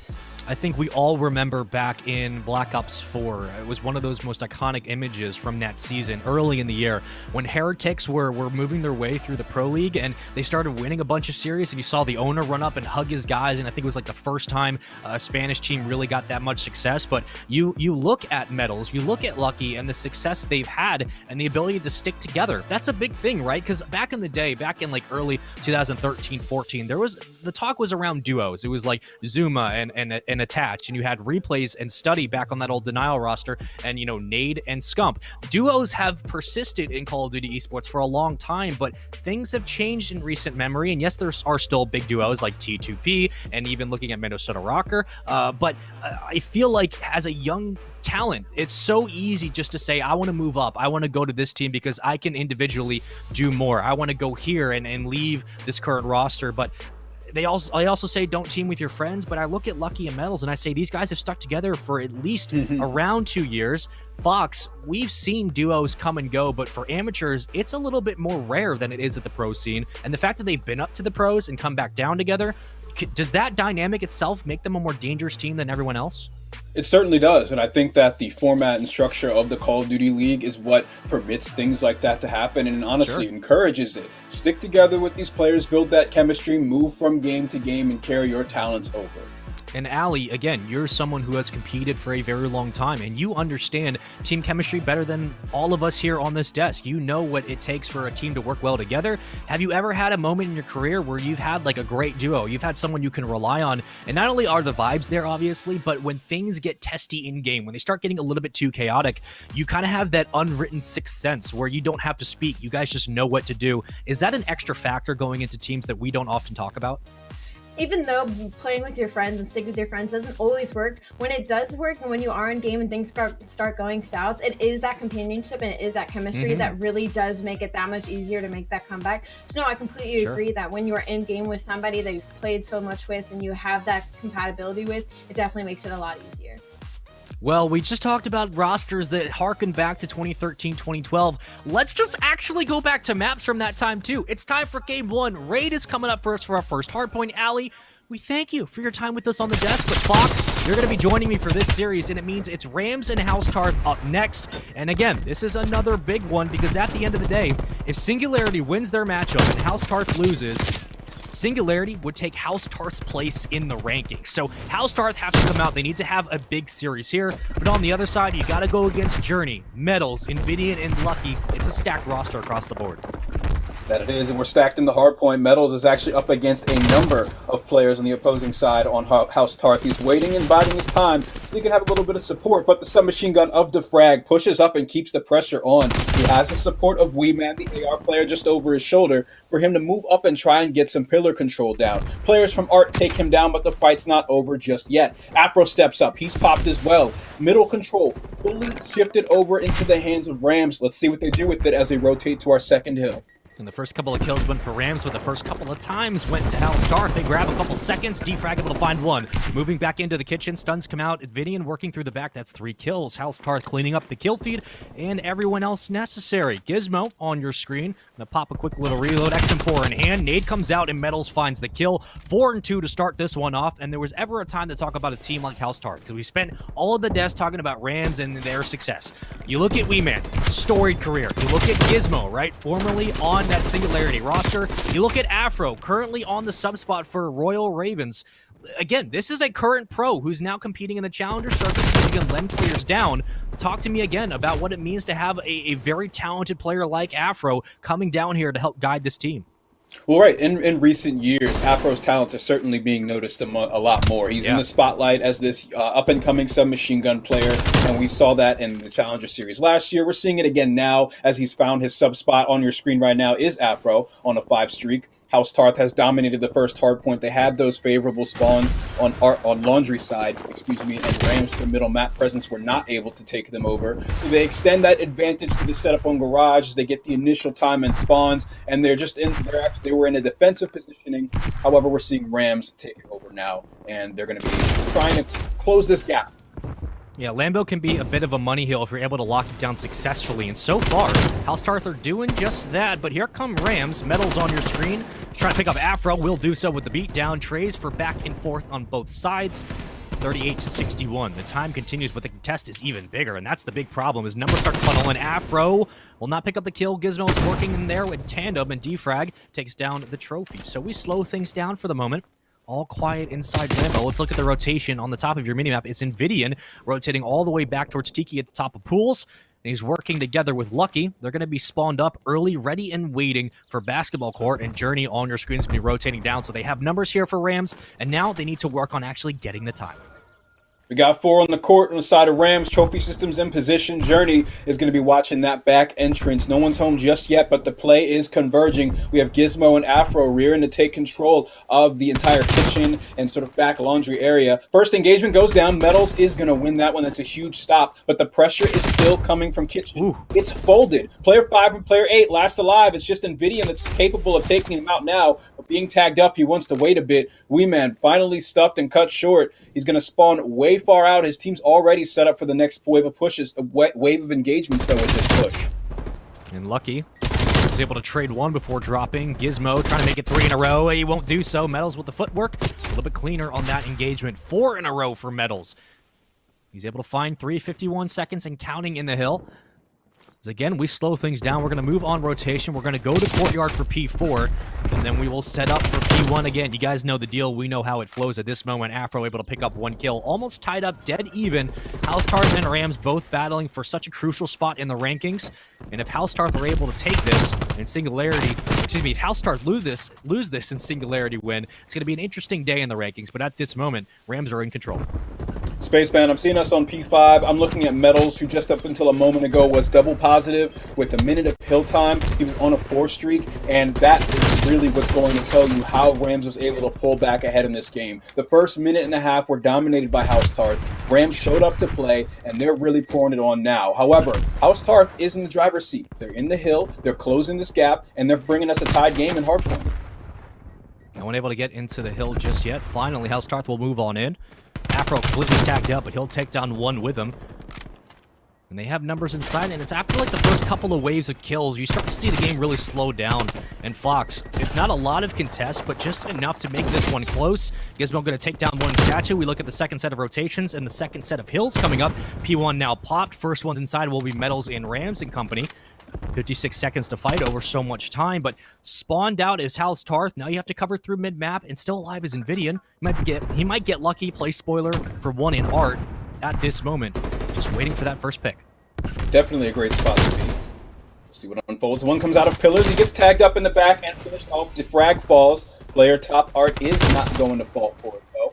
And as we get back to P1 for the beginning of our rotation of hills on raid here, we can check in with our players that we expected to be top performers. Metals is currently 16-9 on a 4 streak. The XM4 in hand, he's in a beautiful spot for it as the offensive front from the side of House Tarth is all coming in from Art. He loses that gun engagement as Gizmo finds the headshot on him. But still on that side, as well as Afro at 19-12. Currently the highest kill player in the game is going to be the first to break that 20 mark. Rams get in first, they get out first as well. They're already set up for P2. We're going to go to Kitchen, and it's Journey who's able to pick up 1 kill, 2 in a row. Invidian takes down Gizmo. There goes the AR. People starting to flood through the front. It's Afro up first, Wee Man up second. Running point for the moment. They get cut down, nowhere to go in a Kitchen. Defrag wins the gunfight, and after all the chaos ensues, Lucky needs to win the second. He'll do so. Numbers continue to funnel on in. It's House Tarth putting a lot of resources into this front hill, and they have not found any success. The time continues to go for Rams. They build it ever so slightly. Defrag takes down Journey. On the outside, it's Invidian. Inside, it's Gizmo and Afro. Afro will take down Metals. Lucky sliding around, picks up 1 on the pillar, picking up the second Invidian, and the third Wee Man will drop. That's 4 dead for House Tarth, all cleaned up for Rams. They have those back spawns, they know where they're coming, and the respawn out already means that Metals has rotated the Lambo, and he has to win that first gunfight. So Scrap time going over to Ram. This Journey will stay behind the remainder of his team, spawning up on circle side of the next of garage there. They're going to be pouring in from the driveway, trying to take over. They still have Gizmo on the opposite side to take care of. Between two cars, dropped prone and dropped entirely. He's going to fall as Afro follows up with a kill onto Journey. Just around the corner is Defrag with the submachine gun. He turns in. He's able to find the shot beat down. Taken out by Lucky. That's the trade. All red in the kill feed. Rams dominating it. And Afro is going to try and play spoiler, clean things up a bit as he finds one kill, but still fighting alone. He's outnumbered and tagged up. They'll be quick to put him away. Still, this is a high-intensity hard point. The gun engagements do not stop. There's still no clear control as both teams are spawning up so close and instantly flooding into the objective. Well, look at Wayman out at mid-map. He's going to rotate through Art. Think about it again. Go back to Spiral. Lucky takes down Gizmo. And now we look at the rotation. Welcome back to this hard point. It's been so back and forth, but at 204 to 146, Rams are in control, but it never really feels like this game has been pulling their way. It's been so back and forth. Weeman and Afro need to find a couple of kills to really blow this lead open and give them a chance to come back on this hill. We go to basketball court. Let's get set up, ready and waiting on P4. 3 members of Rams inside. They'll find the first 2. Weeman's left alive. There's no one else to go. Defrag is in position. You have to wait for numbers to spawn up, but it's going to take about 10 seconds to get everyone in for a hit. How do they elect to approach this? Journey waiting, Invidian right there with him, Lucky on the outside, and Metals at pools. They have numbers here. You need the opening kills towards pools to go through. Defrag finds one. Gizmo and Afro find the second and third. Gizmo will drop, and Afro finds the fourth. They clean it up, and a great break from House Tarth, but you only got 30 seconds, and with 2:24 left for Rams, they just need about 20-30 seconds on the next hill, and they win this game. It is so interesting the way that this staircase plays in comparison to Black Ops 2's version of Raid. You know, we don't have the MSMC, we don't have the M8 killing in one burst. You have the AK-74U that has a decent fire rate and is so great at so many ranges. Even XM4 players are afraid to come down the stairs in that instance. Scrap time looks like it's going to be going in favor of Rams as 20 seconds separates them from their victory. As we move to P5, you see all 4 players from House Tarth are in position, ready and waiting for the Rams onslaught. 13 and 26 is Weeman. Make that 14 on a 3. He will drop 18 and 19 for Defrag. Gizmo at 21 and 23. They're set up in Courtyard first. They need a full 60 here if they want a chance to win this game, but you got to slow down Journey. That's the big problem. He's dipping and diving, but Afro finds the shot. Weeman connects with a second. And now you can slow this one down, but you also have to pick up the trades. 245, everyone flying in. Invidian with 3. This game's done. Game 1 hardpoint's going to go to Rams off the back of Invidian's 3-piece in the Courtyard. And I want to steal a Foxism from 2016. Invidian just cracking them down from the skies. And what a way to close out that Game 1 win. It sure was. I mean, we saw a high intensity, high engagement, and kill count hardpoint here on Raid. The over 30 kills coming from Afro on the other side is certainly indicative of the fact that we see Journey approaching 30 deaths, but keeping up in terms of the objective alongside Metals. It was them keeping the pressure in the point and holding it down for his team. And if there's ever just like a little play to kind of give us a sample of what that hard point was like, the chaos that ensued, it's Invidian's 3-piece. Yes, the 3 kills that sealed the game, but the bodies that were flying into the hill, the constant pressure at Fox, we got to a point in that first hard point where it was constant. It was like 108 to 106. It was just constant, nonstop. Everyone goes in for the break. Then we have a bunch of challenges ensue. It's chaos in the hill, and then things slow down. Then we go to the next hill. Everyone goes in for the break. Chaos ensues. Things slow down. That's kind of how the story went in Game 1. What did you notice from Journey and Metals in this Rams team, their offense going into the hill and locking it down? And you even mentioned it, right? You mentioned that Steps plays very differently to basketball court than it did back in Black Ops 2. What were you noticing from these guys as they were able to close out the first map?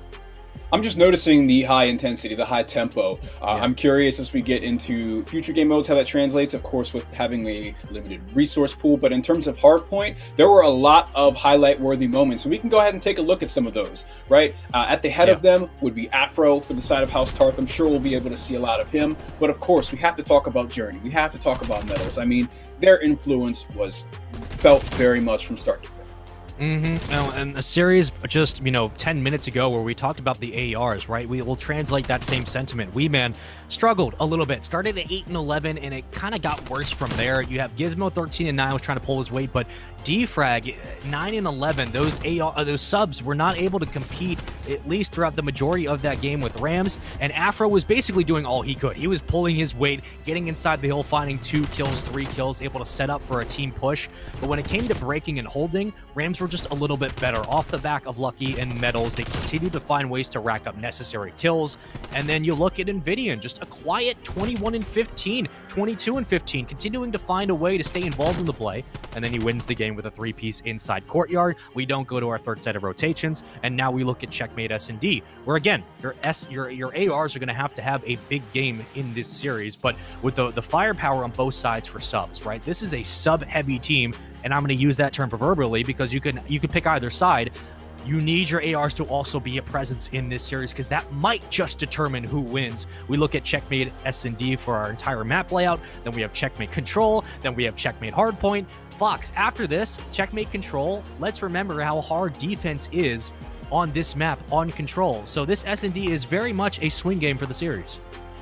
That it is. We're going to be on Checkmate for 3 maps in a row, at least 2 of them as Rams come in with the 1-0 lead. I have to wonder how their playstyle is going to translate into these slower game modes. Both teams, of course, seem to be able to keep up with one another in the hardpoint, but as we're slowing it down, things should change quite a bit. Well, let's get into game 2. Let's get into the S&D. You guys know the deal. You know what map it is. We're going to be here for a while. After this, same map, Control. But for now, we look at those subs. We say, will you have the same presence inside the plane like we saw in the prior series? Rams, House, Tarth, a lot on the line, both ego-wise and stat-wise and ranking-wise. I'm excited to kick it off, and Journey's going to be your bomb carrier. All right, so we're seeing a split bomb carrier leading the charge into the plane towards Beam's B site. We're looking through the eyes of Journey. This is a wall-bangable spot just around the corner. You see tacticals, trying to fish for some information. Checking all those corners. You don't want to turn the wrong one and get cut in half. See it unfolding right here. Metals knows where they're at, tagging him up through the wall, forces Afro to back down, but he also pulls the same as spikes are going down around the plane. Lucky's going to need a little bit of support here. He's got Defrag and Metals to back him up, finding 2 kills. Jeez. So now 3 versus 2 as it's Defrag and Afro fighting off against the majority of Rams. Well, Defrag's able to pick up Metals. 1v2. Lucky underneath. He's going to get spotted. And we made a joke yesterday, Fox. We said, oh, Garrison, things happen quickly. Just all of a sudden you blink and you miss it. Checkmate's kind of the same way on S&D. You blink and you get past that first blood. People start dropping. Wee Man gets caught in the back. And as soon as Lucky locks down top plane and gets numbers over to help him out, that round was all of Rams. And at this moment, again, we continue on kind of the same path. 2-0 for Lucky, 1 kill apiece for Metals and Invidian. On the other side, Defrag and Gizmo combining for 2, but Afro and Weeman still looking to get themselves on the board. Defrag going to run bomb. We'll see if they elect to go through mid-plane. It looks like they might try to stretch it out. And I like this play from Defrag. Play on the island. They're not expecting it on Rams, and you can catch him off guard trying to work through the back.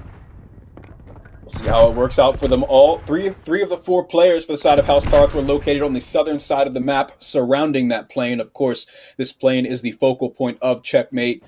So many wall bangs, as you said. You blink and you miss it. A kill could happen. Someone could drop off of a wing and catch player 6 in his back. Gizmo, for all he knows.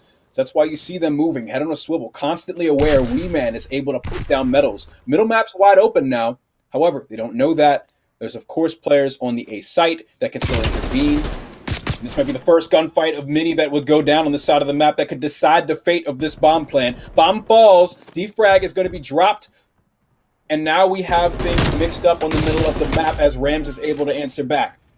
And that bomb is down, but it doesn't matter. Rams will clean up the necessary kills, 2-0 lead, and they just keep it rolling. On the other side for House Tarth, you need to find first blood. That bomb a little bit hesitant to move up.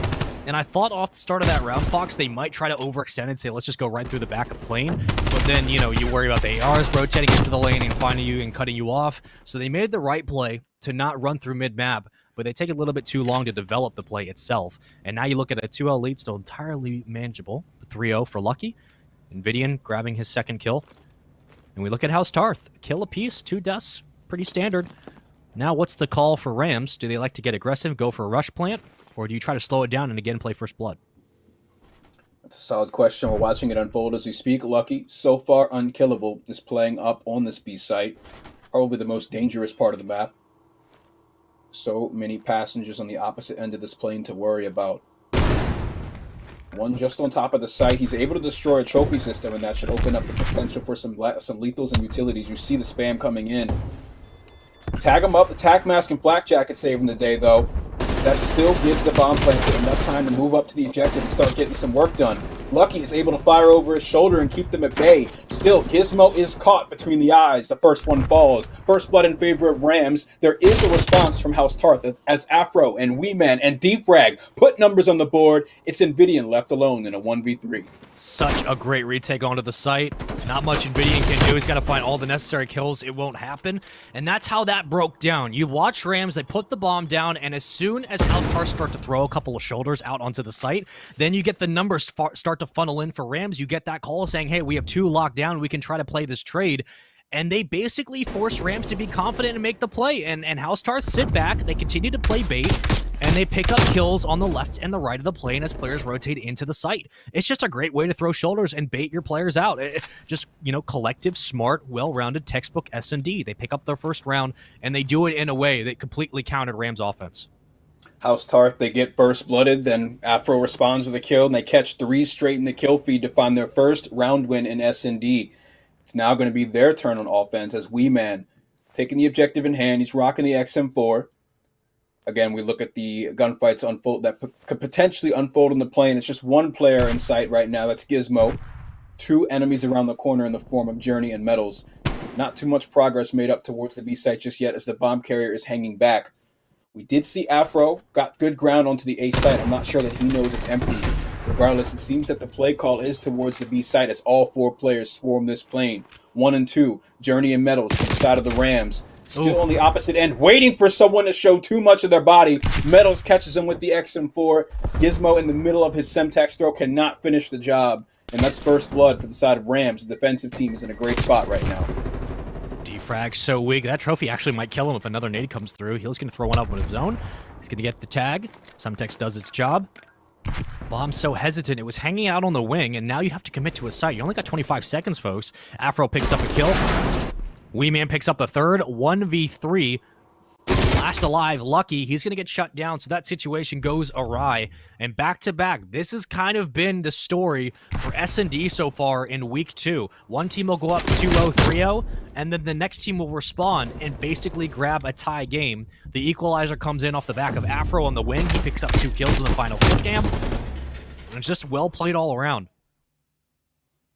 Afro closing it down on top plane. He's able to find 2 kills in that one position right there. Keeping up with the pace of Rams and their positioning around that important focal point of the map. You don't want to let the enemy team get the bomb down on B. Too many opportunities to wall bang and hit a flank. There's just so many options to stop the objective from being planted. Journey looks to be the front of the line here. Gizmo is going to be the first to fall as Rams finds first blood again.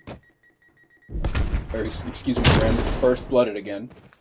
3v4 with the bomb in hand. They do find a kill to even things up, and Invidian still keeps his life. But Afro's going to push up, finding the engagement. He answers back and takes him down. Metals in the back. Nate comes out. 52 seconds to go. That bomb is still down. 1v3 situation. What do? You got to win gunfights. Able to find one. 1v2. Wee Man going to rotate in. He should be able to know where Metals is. He absolutely does. And you can't hide all of your shoulder. Trust me, I've tried it. I'm not that good at this game, but when I try to hide, I get seen, and you won't be doing any better. Wee Man comes in for the cleanup. Invidian takes out Defrag. And once that back line is open, it's just about collapsing onto the site. Certainly, and as we saw, Afro was able to take down Invidian, getting behind the enemy there. Awesome effort from the side of House Tarth, finding themselves up 3-2 against Rams here. If you're just tuning in, we did see a powerful performance from the side of the Rams in this hard point. We're about halfway through this search and destroy right now, and it's a much more competitive ordeal. Bomb going straight to the A site as 3 different players, including the bomb carrier, hop right on it. The defensive positioning from the Rams, though, they answer back as Metals and Lucky are able to find a kill in their spawn. Close to the action is still Invidian. Looks like he doesn't want to move too much closer to the site, but that is where the bomb carrier has chosen to stay. Unsure of what the play call is here, as we do see a flank unfolding from Wee Man. But he's still met by 3 enemies around the corner, and Vidian was onto him and shut him down instantly. Oh, that's just such a great challenge. That's an ego challenge, and I love it. I absolutely love it. Tie game, 3-3. Once Wingman cuts down, at this moment, you just got to move to the site, right? You guys know the deal.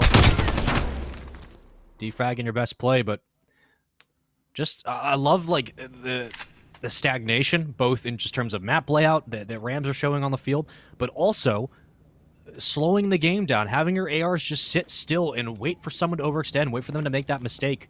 Once Wingman was out of position, you clean him up. Play numbers, 3v1. Oh yeah, Vidian plucked him right away. No chance for that flank to unfold. It was shut down just as it started. Moving back to the middle of the map, we see Journey at the front of all the action again. Trophy system out of his range on top of the bomb site. You have to wonder which player is going to be running Engineer to be able to see all of the equipment ahead of them. Bomb carrier still around the B site. A little bit of action unfolding towards A as Metals is in a good spot to plant, but he does not have the bomb. He's still sat at middle map. He's got defrag looking out for it, of course. Still very quiet. Early stage of this search and destroy as no one has fallen just yet. Journey, of course, the bomb carrier does not want to die alone here. Metal's just hanging out. If he is able to get lucky enough to get defrag, you have the entire map to work through. But at this moment, waiting for Journey to find first blood. He won't. Checks the wrong corner, but the right idea. 2 kills will fall. Make that 3. That should be the round for House Tarth. As Metals will take down 1. 3 alive for House Tarth. Metals last up. Wingman will take him down. And you check the right site. You basically look a little bit too high. Player was crouching behind the bomb. Can't pick up the kill. The Wingman on your screen. Doing just such a great job. Again, doing exactly what Rams were able to do in that last round. Being just a constant stationary AR in the back. Not needing to move out too much. Watch the overextension. Take down Metals. Tie game once again. Yeah, we kind of saw it unfold there. As I mentioned, Journey is not the one that you want to die first. The bomb carrier, of course, coming in. Gets pieced up by 2 different players. He has follow-up behind him, but that player falls too. And with the bomb down, dead center on site in the middle of the map, you know, you kind of saw everything else unravel at that point. Another opportunity for the side of House Tarth on offense. Player 7, defrag, hanging back with the bomb. We're seeing our opening engagements towards the B site. Of course, a lot of playing for information, tossing tacticals and lethals. Afro tags someone on the opposite side. He catches a stun. Tac Mask saves him. He backs off from that engagement. A gunfight's going down, though. Lucky finds defrag at range for the first blood, Spaceman. And he's going to back up. I like this call. Wingman and Gizmo both on site. There go the nades. You're going to eat that, no problem. And Vidian takes down Afro. Gizmo gets shut down. Wingman will skip out on Metals. 3v1. Wingman last alive under the plane. He's going to drop. As this tongue-tied commentator now sees a tie game 4-4. And just, again, welcome to how Checkmate S&D plays sometimes. After first blood, numbers collapse quickly. And when you realize you're down 4-2 or in a 1v3 situation, it's very difficult to bring that back. Similar to Garrison, it's a lot of waiting and baiting, and in this brawl, it is back and forth as we are knotted up again at 4-4. Very slow, methodical search and destroy, but all it takes is that one play in the beginning for everything to become explosive. Lucky pushes up towards the middle of the site. He's got the bomb carrier on the opposite end of the plane. Not much to worry about just yet as they're not close to the site. And Spaceman, what are you seeing happen? I'll say, does he see Wingman's foot? And it doesn't matter anymore. And Vidian gets shut down. Gizmo will get the kill. So first blood for House Tarth. I just wasn't sure, Fox. If he saw Wingman's foot, I thought that's why he kept clambering just up on top of the box. But, I mean, first blood for House Tarth. This is a round they should win. Got Lucky underneath the plane. No competition just yet. 3 enemy players on House Tarth on the opposite side near that staircase, though. I think he knows better than to creep up on that one. Wingman is just waiting for it. Hanging in the back is defrag. Someone to remember, he's still overlooking the A site, still ready and available to play onto B as well. He's going to be someone keeping them in check from playing around the wings. So it's really just going to be a lot of House Tarth playing that man advantage. Metals looks to even things up. He gets away and out with his life as Journey also finds a kill. Metals is just wasting their time tucking through all these corners, and he catches one in the back for some damage. You gotta love the disruptive play from Metals so far. It's defrag last alive for House Tarth though on the opposite side in a 1 versus 2. Well, it pulled everyone's attention. Now up in a clutch situation. Can defrag do it? He's got them both on the wing. He's gonna go for the challenge. He's gonna get one. No, he won't. Lucky he'll get the kill. And honestly, that round was all set up by Metals. They have a 3v4 situation. They've lost Nvidian in the back off of Gizmo. This is a round that House Tarth should have closed down, but Metals escapes and just plays bait. He plays catch and mouse and roams through the back. You have to pull the attention of House Tarth off of sight and make sure you cut him down. And then you're looking at just a situation where you play numbers advantage. You can play one-on-one. If you win those gunfights, you're winning the round. Rams do just that. They play the 2v1 on the plane. We'll make sure everything's okay. But again, it's just impressive the way that Rams still have, a numbers disadvantage, but make it look like it didn't even matter. And at this moment, Fox, with how this S&D has gone, with how back and forth it has been throughout this entire series, even looking at that hard point, right? We look at before we moved into the second set of rotations, it was almost a dead even game, and then eventually it started getting a little bit out of hand. But looking at that S&D, first bloods do always matter, but you can see what someone like Metals, who has been a pro on the Toronto Ultra roster as a sub, you can see what he brings to the table, the ability to stay alive and create problems outside of the play that make it so difficult to lock down said rounds. What were you seeing from House Tarth on the other end that was keeping them in the game? Because every time it looked like Rams were getting the lead, House Tarth just brought it back. Just this kind of death ball composition, right? You always saw 3 players clustered up in the back of that plane, watching all lanes, playing defensively, waiting for someone on the side of Rams to run up and find a kill on the flank, only just to get popped as soon as they turn the corner. House Tarth was especially good at this when they would find that first blood. They play patient, run that clock, and it was still an awesome effort from both of them. So if you're just tuning in, of course, we had a little bit of an issue there. We're sitting at 5-4 in favor of Rams. It's been an exciting search and destroy both far, highly competitive. But we will have updates for you here shortly, and what is an awesome performance from both of these teams. Yeah, it was 5-4 Rams, and we haven't really talked a lot about Journey in this S&D, which is kind of wild, right? Like, we've been talking about Nvidian a little bit in those back islands. We've talked about Lucky and Metals, but Journey's been there, involved, and I know it sounds really stupid, and it is stupid because he's such a great player, and the fact that everyone else is, again, pulling their weight and contributing to this current lead, and when we get back in for House Tarth, you cannot afford another situation. Yes, you're down 5-4. You need to win the next 2 rounds, but you can't afford a situation again, Fox, where you have first blood. No one had moved. After that first blood, we went through a minute or so of game where no one moved. Everyone started moving up together, but no one was peeking, and then things collapsed thanks to Metals. You can't afford to have man advantage and still lose the round when you have all of your backlines locked down. Is it just one player taking over, or was it a collapse from House Tarth that you noticed?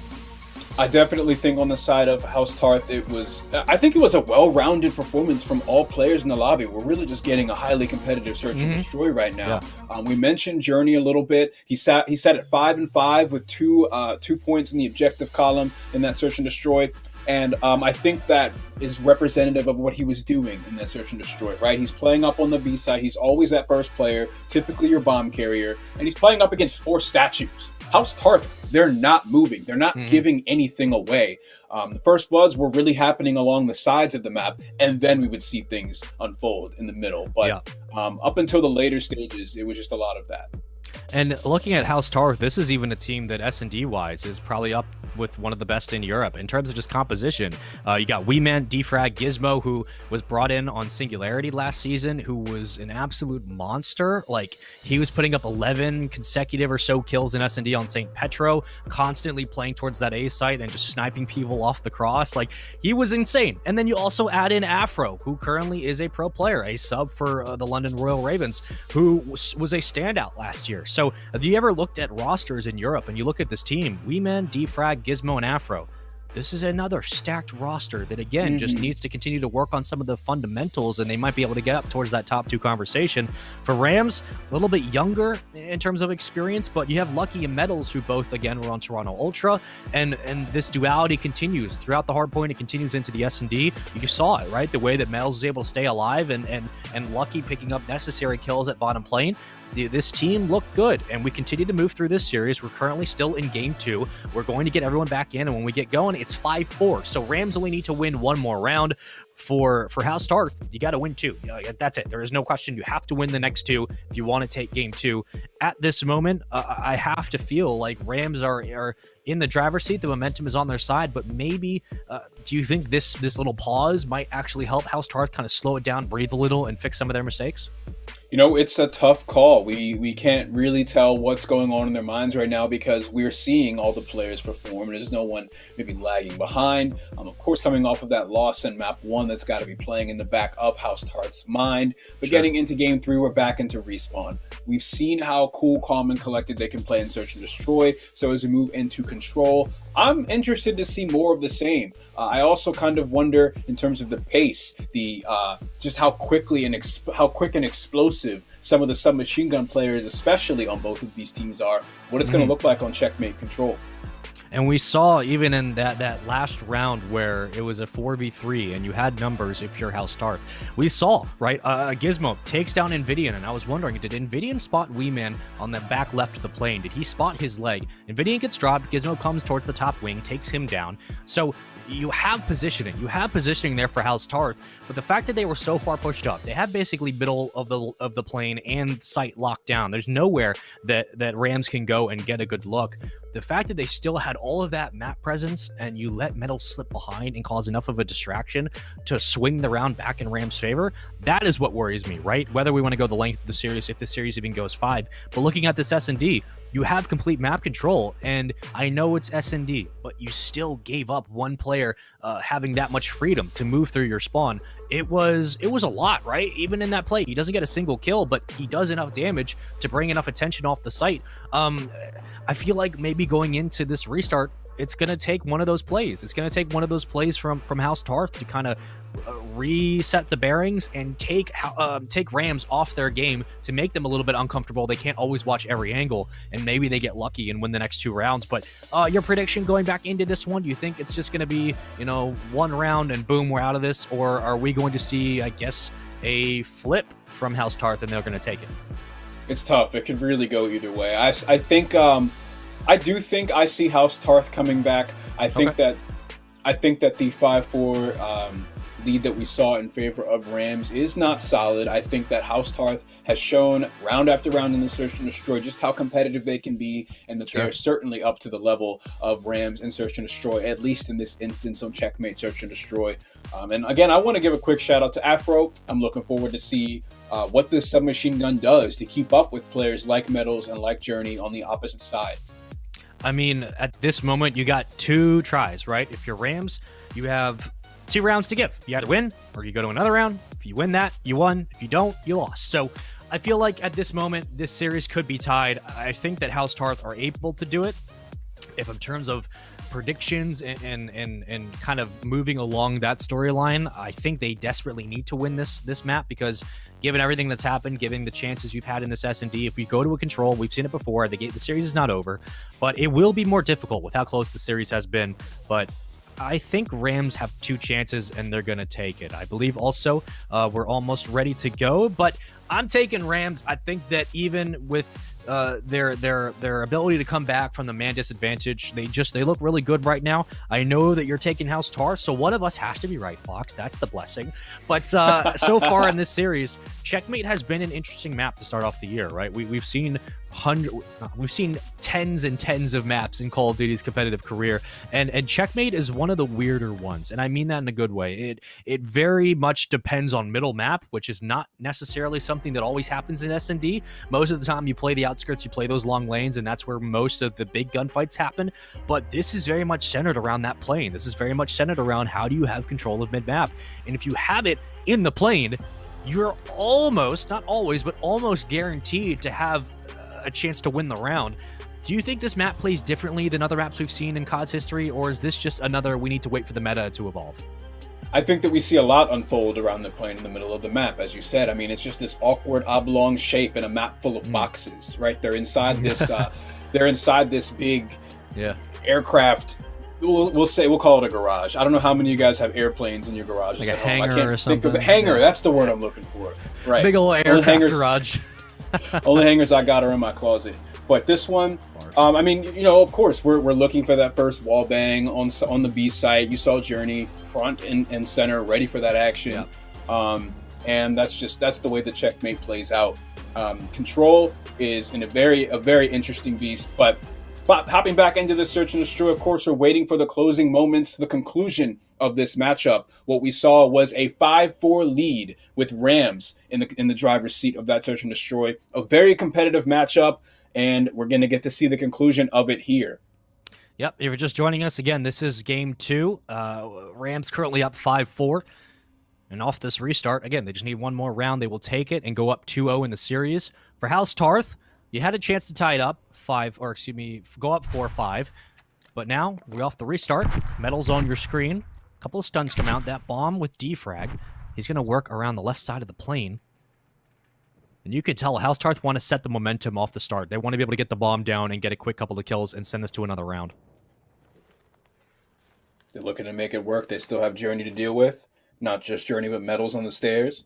2 players for the Rams sat in the back as Invidian and Lucky. Gizmo alongside the bomb carrier. The whole squad, as I said, as a collective, as a unit, they're moving and rotating towards the A site. Let's see what this looks like through the eyes of Lucky. Got defrag turning the corner, tags him up, pre-aimed. He was ready for that one as he takes him down. Gizmo catches Lucky as well. So a kill apiece for both sides at the moment as the bomb carrier moves towards middle map. You see the audible in action. They're moving to the B site. They still have some competition. Metals isn't going anywhere. He's still ready to hold his line. Gizmo pushing up with the submachine gun and bomb in hand. He's going to pop the objective, and he's still got a fight to have on the opposite room ahead of him. Double kill from Metals, and that should be a defuse as Rams should close it out with their 6th round win. If you're just tuning in, this is the conclusion of Game 2 between Rams and House Tarth. This is the 2021 Challenger Elite, and we've had an exciting series so far. Yeah, and that retake was even better. Mel's with 2 kills. 1, bang, 2, almost. Yeah, Gizmo, nice try peeking. And being able to retake the site, right? Numbers advantage again goes the way of, it was Rams at first, they get first blood, then it gets drawn back to House Tarth, tied up even. And then it just collapsed onto the site. From there, Rams take the game. They're up 2-0 in the series. And guess what? We got Checkmate Control and then Checkmate Hardpoint. We got Checkmate coming up 2 more maps if we need to go that distance. But at this moment, we have to sit and again talk about the S&D. It was back and forth. I think this is one of the closest S&Ds we've had so far in this 2-day split. All of us have been working on this desk.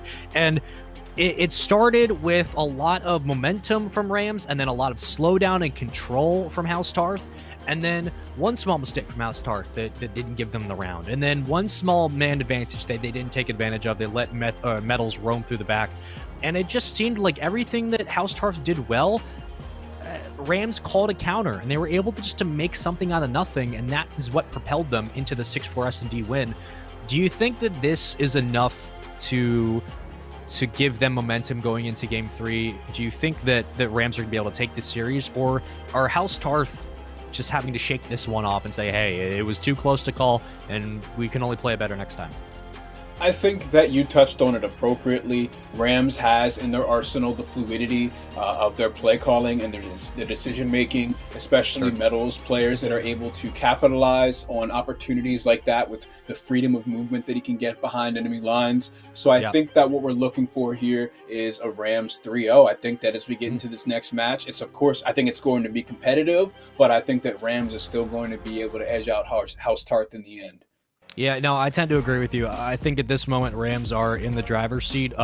Game 1 was a bit of a storyteller. They were able to write it appropriately. Here come the maps for the series as well. We will be sitting on Checkmate. It was Rams winning Raid Hardpoint in Game 1, 250 to 184. They take the S&D in a back-and-forth battle, a tug-of-war, if you will, 6-4.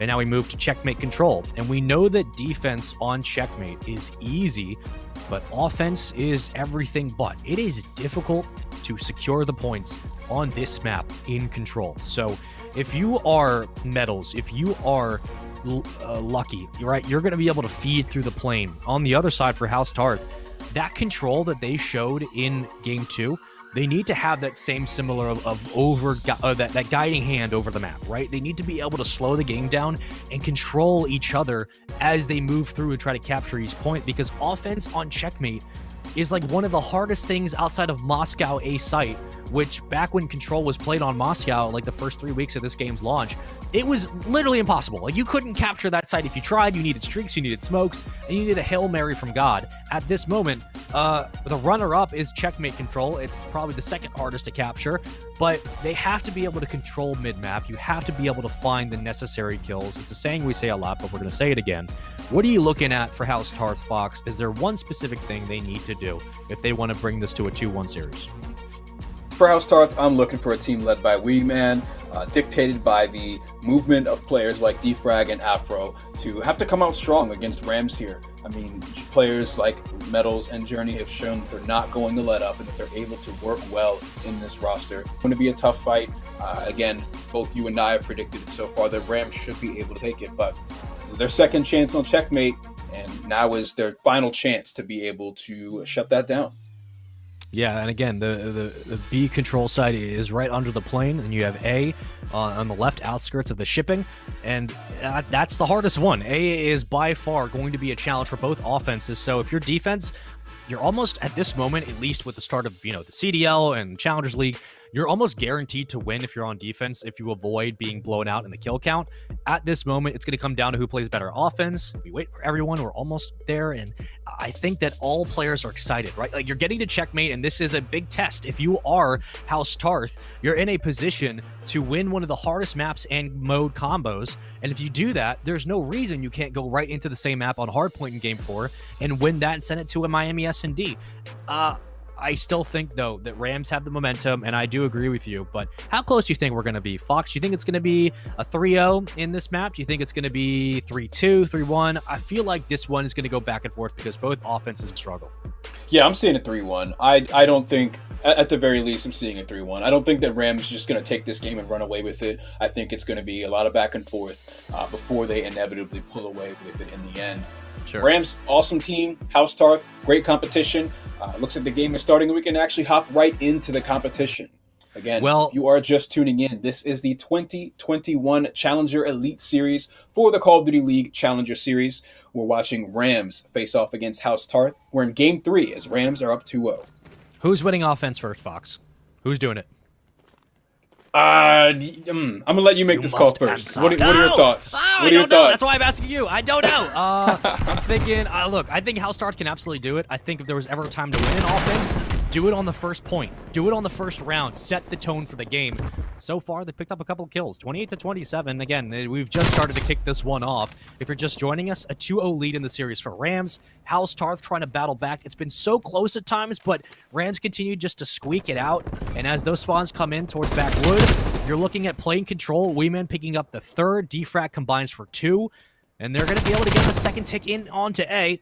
His Afro will drop. Gizmo will pick up the kill. And they have 2 ticks in. And all of a sudden, A looks entirely doable. 3-0 off the start from Defrag and Weeman. Afro hasn't even had to find a kill yet, and they're already making Tier 3 tick progress on the A control site. Also making moves over to B. Rams needs to step it up and get their foot on the gas. Stop House Tarth's aggression. In the opening moments, they've already been able to capture a point, and they got 2 minutes on the board to find the second. Now, you mentioned the way that offense plays out on Checkmate here. What are you watching unfold before us as we make moves to the B site with 2 minutes on the clock? I mean, the only way to really play this map correctly if you're going to A off the start is get the first wave and 2 of kills. They did just that. House Tarth were able to pick up everyone, 19-17, and they were able to take out the kills from the point. They captured it quickly, which is another crucial part, and they move right to B. So now you can slow the game down. You have about a minute or so until you need to make a decision and really start committing as a team. And B is a little bit easier to capture, but they survive the utility wave. Defrag and Gizmo, defrag for 2, 6 and 3 off the start. They have control of plane. These are where your subs can go absolutely crucial. Invidian off spawn is going to get peppered with a couple of shots, but Journey and Lucky will take down Gizmo. And I like the retake for Rams. They're trying to slow the game down on defense, and now they're coming back in the deficit. 15-14. Lives now favoring House Tarth. They're going to collapse in, but that's 3 more kills for Rams. And it still favors House Tarth in the kill feed. Yeah, Defrag so busy for the side of House Tarth. You'll see his name quite a bit. Currently leading in kills, tied alongside Lucky on the opposite side for the team Rams. Point B progress, tick progress is underway as we approach Tier 1. House Tarth is in a great position to stick it. There is a flank unfolding. You see Journey, who's going to meet with two players straight off the spawn. He finds one, that's V-Man, kind of thinning the herd of players moving towards the B site. As you look at the life differential, still pretty close, neck and neck. 8 lives for House Tarth, 7 lives remaining for Rams. And as all 4 players are up, we watch the next wave of kills unfold. So far, it's 2 in favor of House Tarth. The first response comes from Journey, as he's able to take down Gizmo. Afro, moving up through the middle of the map, is still able to hold down Plane for House Tarth in the end. More tick progress is on the way. Yeah, but they actually have to hop onto the point. That's the problem. Finally, they'll do it. Working towards that second point. Time stops at 11.8 seconds. Metals and Vidian combined for 2 kills with the nade. But it's 3-2. It's a 3-2 inside the point. You gotta fly. Journey with the nade tagged up. He's able to survive, and Metals picks up the kill. 2v2 now. You have 8 seconds to play around. They're working on the third tick. Journey from behind ticks down Afro. The defense is there. Wee Man last alive. He has to hop on or at least find both kills. Will not be able to do it. And Rams fighting back in the difference in the kills. They're able to rally some defense around the point. They play time appropriately, and they force House Tarth to put bodies on the point. They get cut down. There's nothing House Tarth can do. Talk about just a great defensive round. The fact that you give up A off the start and you have to play a minute 28 under Plane. So well executed. They take the first round. Yeah, we're taking a look at Wee Man. His presence was certainly felt, especially in the opening moments of this control. Afro spent much of it without a kill as his teammates were racking them all up. He was able to collect tick progress for the A site. In the end, though, the Rams were able to hold it down with the remaining B site, and now it's going to be their turn on the prowl on offense. You see several players dedicated instantly to getting that plane control. Metals is at the head of it all. Metals will find first blood. Now we fly in. Oh, Metals will find second blood as well. 10-6, 5 in a row. They're going to get onto the point, and I like what I'm seeing from Rams. They're saying, we're going to do the exact same thing House Tarth just did. Afro off spawn gets peppered with a couple. Will not fall. Now everyone onto A. Utility comes out, and it looks like House Tarth are going to let them get A for the moment. Journey's working at top lane, able to pick up one. Will not take down defrag, but third tick coming in onto A. 2 players still there. Finally, House Tarth get the call. We need to move on over. Metals last alive. 1v4 on the site. Able to pick up one. Will not get the second. Almost get everything done onto A. Here come the nades. Here come the stuns. But the decap comes through. And now Rams will have to regather for another hit. Wow, 6 streak from Metals shut down by a 3-man pinch onto the A site. They reset that third tier of the tick progress for the A control point. We'll have to see how Rams is able to answer back. They have a minute to complete it. They also have tier 1 progress on B, although it's incomplete. So, Rams, after being shut down in that instance, they got to answer back. Defac's going to get shot in the back if he's not careful. Gizmo is able to clean up one. There it goes. Challenge in. The kills start to fall for House Tarth, 22-20. They get the lead back. Invidian 6-11 on the other side. 3-12 for Afro. He is having an abysmal start to this control. But only 22 seconds. You have to commit to a site now. Rams have burned a lot of time, have not been able to get that third tick onto A. Afro going to try to come in and beat him. Invidian gets cut down. They have not gone anywhere near B. 11 seconds again. The defense holding strong for both sides. Metals with a big 1v1. One more in the back. He'll get cut down, and no one's going to be able to come in for a contest. That's all dead thanks to Wee Man, and that'll do it. House Tarth's defense survive. They assault onto A, and they tie it up 1-1. Yeah, and it just really wasn't enough follow-up from the play that Metals had started off for this team. He went on a 6 streak, sat on that point. We saw him step out a bit and get a little bit aggressive to see if he could stop the players that were coming to interrupt his progress on the site. He ends up hopping back onto the objective and getting pinched from all sides with very little support and absolutely no follow-up. That tick progress was reset and never got past that point. So House Tarth was able to hold it down for the remainder of that round. 6-13 for Invidian, 4-12 for Afro. Both players struggling. Both defenses have stepped up, but it's been kind of a reversal of what we said on the desk, right? We expected A to be the hardest one to take. Apparently, everyone else thought differently, and okay, that's kind of what the story is here.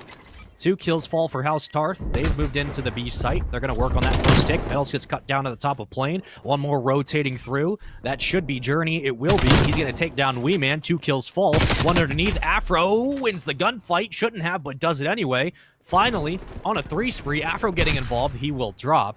And they're going to move over to A, and I like the split resources. There's one, there's two. Invidian, 2 big kills. Afro coming off spawn might be the 3rd victim, but Invidian gets shut down, and you can thank V-Man for that. So far, what we've seen in this control is Afro honestly being invalidated on the side of House Tarth, but still, they've been able to hold strong and go toe-to-toe with Rams in this control. Tied up at 1-1, we're still seeing a dogfight on both the B control point and the A control point. Player 4, Gizmo, moves up on it, trying to get some progress. 2 players around the corner. He catches Invidian. 1 more on the way behind him. Is he aware? Now he is, as it's contested. He can't make any more progress without taking them down. 2 kills in a row for House Tarth. Only 1 in response to Rams as V-Man catches another in the trade.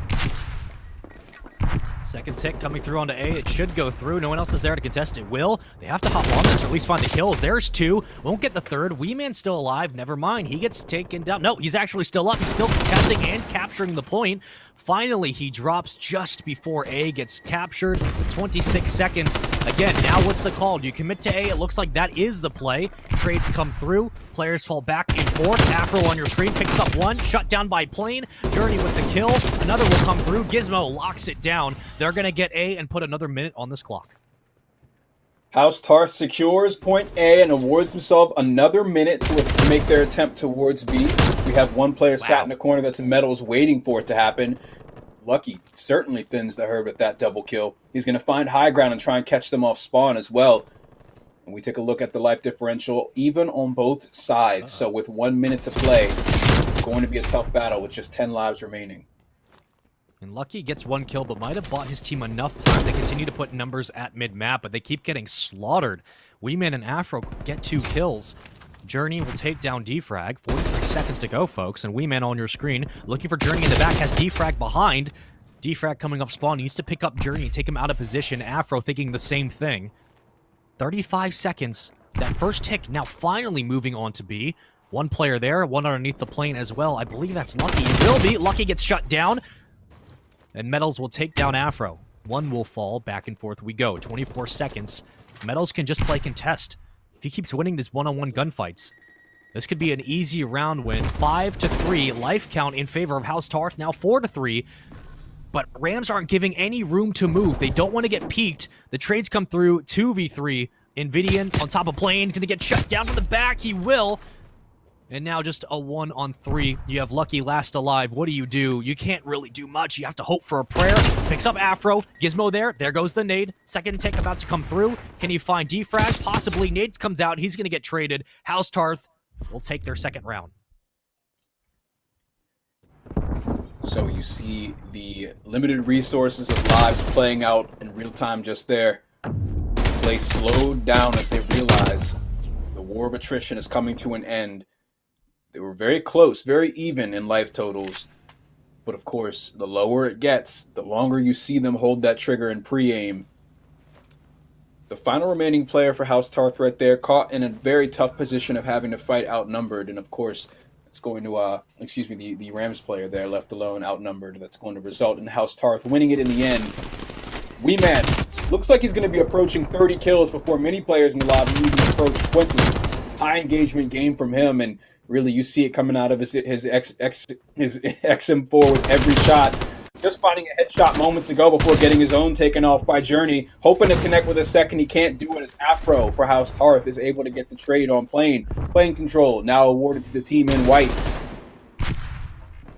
Boss, quick little update for you. I was just giving this nice little stat, and we thank them for that.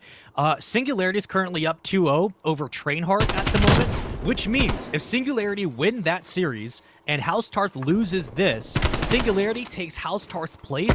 They move up to 3rd through 6th, and House Tarth gets relegated out. So this is a must-win series. Singularity up 2-0 over the best team currently in the standings in Europe. Didn't expect that, but hell, that's kind of how Call of Duty works sometimes. And at this moment, you have about 30 seconds. Again, trying to commit to a site. Afro with a double kill. 17-24. Life count continues for House Tarth. They're finding kills left and right. Defrag is looking for players moving out of spawn. They're spawning back NASA. What do you possibly do? 19 seconds. You have to move in onto the site.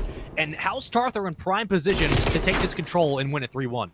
See, Rams gave Afro way too much time. He's online now, caught up with the rest of the team at 17 and 22. As I mentioned, Wee Man is able to break 30 kills, picking up some of that slack throughout the control here. With 10 seconds remain, we're looking for the eyes of Journey. Sat on top of Capture Zone B. He is set up with a little bit of protection. He's got the trophy system to support him. He's trying to find another minute to put on the clock. But of course, the side of House Tarth isn't going to make it easy. 3 straight kills come out of the Rams. 5 seconds on the clock, and they're trying to capture zone A and B simultaneously as House Tarth comes up off spawn. They're quite a distance away, so we will see some tick progress before they answer to it. But keep in mind that they are 3 versus 4 for this next engagement. They had 20, like 6-13. Now it's 13-11. How did they come back in this lead? They still have a chance to win this. I know it's a little bit more hectic than it should be, but at this moment, it's 12-10. They have a tick going down onto A. The second one will go through. You have to commit numbers. Everyone flies in for House Tarth. From the sky is Gizmo. All 3 dead by Journey. He's in onto A now. They're going to get the tick through. They put a minute back on the clock from the brink of nothing. Rams have survived this offensive hold. They have brought the kills back 9-8. Journey needs to stay alive. Metals and Lucky combining. They take down 2. Metals and Journey again. Journey with the 3rd. They're going to get this tick in. They win a round that they should have absolutely lost. And the defense from House Tarth just choked that entire round. Rams with the lead foot. They're looking to send House Tarth to relegation. An awesome comeback in that round of control. A number of kills in a row. They were able to dump some water on that fire set by Afro. Wee Man, still at 30+ kills, could prove to be a huge threat in the closing moments of this control as we get into the tiebreaker, the final moments of this match. I mean, Fox, you were up in their spawn. House Tarth were in their spawn. There was no reason to be up like 24-16, 24-15, continually take them off the map, and then lose both points and get spread out as a defense. That is just all props to Rams. They played it perfectly. They realized they had to commit to both to split the defense of House Tarth, so that way you possibly get lucky with a couple of kills and finally put a minute back on the clock. They do it. They pull off the right play. They commit as a team. Lucky with 2 kills on a 3 spree. 32-21, by the way. 30 kill, 30 bomb for him. This is just a miraculous showing from Rams. On the other side for House Tarth, you have to continue just to slay out at this moment. You have not been playing great defense, but you've been lucky because Weeman, it has a 30 bomb as well. You have Defrag at 24 and 25. Everyone is pulling their weight. You just have to continue to let the kill count favor the side of House Tarth. 25-24, now make it about dead even. Journey working through the back, trying to wrap behind A. He's going to get cut down red easily. Afro and Gizmo will get 2. The second tick should come in onto A. I mean, take a look at how many of these kills from Lucky are objective kills. This guy's got 30, plucking them straight off the point. Progress is being made into Tier 3 on point A. Defrag falls, but not before House Tarth is able to collect it in the end. They now have a minute 44 seconds to take down the B side. Afro finds himself on a 5 streak. The submachine gun player has turned online. 2 players around the corner know he's there, and they're looking for him, but he still is able to tag him up and take him down. Pressure is still on as they are trying to get him out of here. Gizmo is finally the one is going to be able to follow it up alongside Wee Man. Afro with awesome effort at 8 point and is certainly a huge reason as to why we're seeing Tier 3 progress on point B. Oh, 2 big kills. There's Journey. He finds both. 30 and 31. He might have just saved the game for Rams, but you have a lot of lives you got to get back. 16-12. Journey still alive. Women on the other side. A minute 23. Plenty of time for House Tarth to regain their bearings and come back together for a team hit. Weeman's going to get cut down. It's Metals on your screen, completely tagged up, but dead even, and neutralizing that 3rd tick. Journey with a follow-up kill. 14-11. Now it starts to get a little bit worrisome. How do you play through this? Everyone coming off spawn, needing to find the necessary kills. Rams have 4 players spread out at the bottom of the plane. You're looking at Nvidian on the other side. It's going to take down Wee Man. That will work. 13-10. Now we look at the utility starting to be a factor as 2 will fall. Afro picks up the kill. AR taken out. Tick starts to come in from Gizmo. Nvidian on spawn, but Metals needs to pick up this kill. Working through the back is Wee Man. He should be able to take him down. He will. A 10-8 Fox. This one's going to come down to the wire. It's so tough because if you're the Rams, you cannot be outside of hop, skip, and a jump range of this point, right? Because it's only one tick away from being completed. House Tarth, they're still in the lead with lives, but only by 2 points. Journey has been in this position for most of this map up to this point, putting up such a great fight. He finally reaches a 30 kill club with the rest of the players in the lobby. It looks like Weeman is actually approaching 40. He should have enough time to do it here. Metals looking for a key engagement on the point. He stops the progress once again. 20 seconds left. The Rams are poised here. Clutch it up, Space. Jeez, he's gonna find 3. No, he's not, but Gizmo shuts him down 4-1. Lucky, this is the situation. 1v4. Can you do it? Not gonna happen. House Tarth are gonna send us to a hard point on the same map. Wow, and an explosive conclusion as we see Rams finding their second wind to come back from a massive life pool deficit. But still, in the end, House Tarth had Afro scaling and just getting better and better as the map went on. Weeman consistent and pouring it on from the get-go. An awesome performance from both of these teams. As expected, we knew that this was going to be a competitive map in what was already an intense battle of a series. This was too close for comfort if you're House Tarth. You do win, you do send us to another game, but at this moment, look, the first play off the start of Game 3 was, let's go to A, let's just get this out of the way. They did it successfully. And then the last 2 rounds, Fox, we're talking about a life differential of like 6 or 7. Consistently, Afro finding ways to get triple kills and spawn.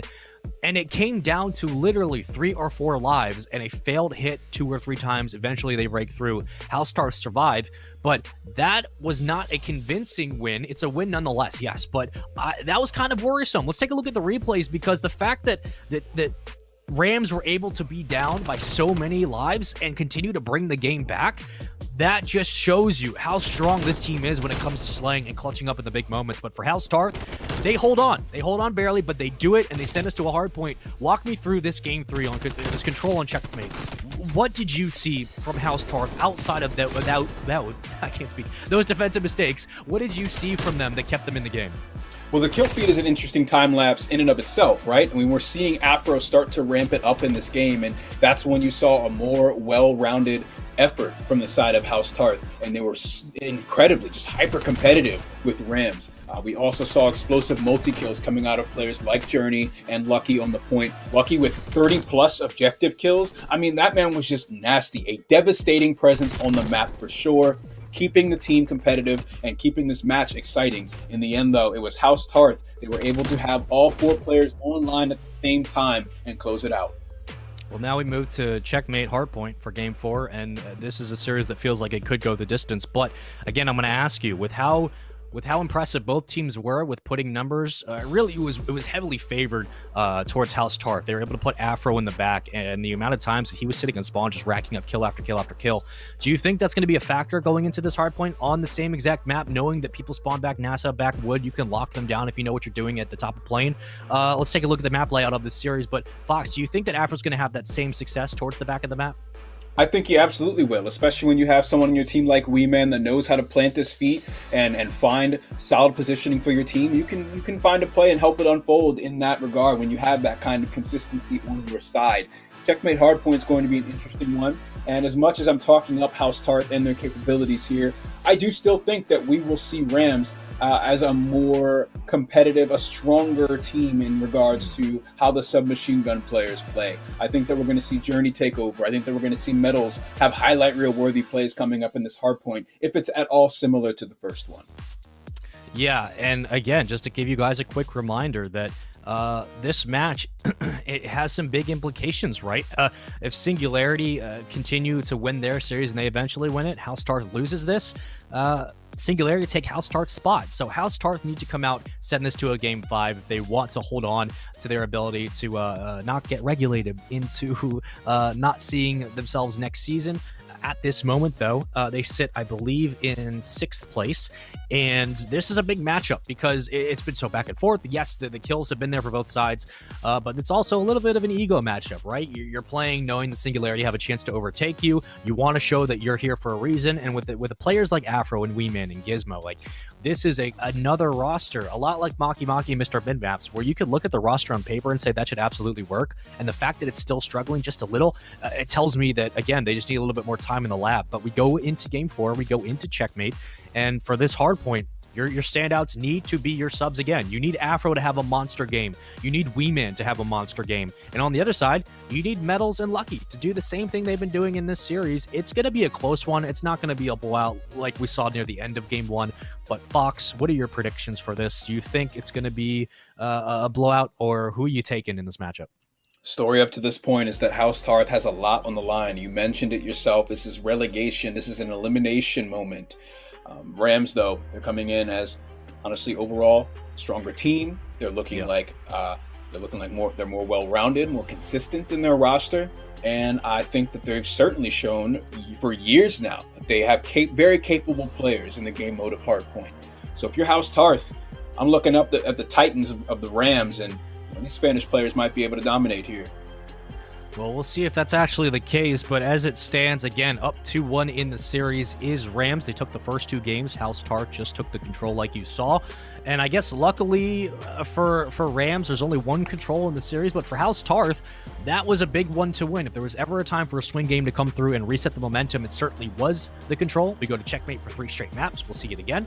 And Miami is a toss-up, really. Miami is the largest map known to man outside Verdansk, and it really could just come down to whoever gets lucky for 2 rounds. Maybe they rally that into the rest of an entire Miami win. I feel like it's too...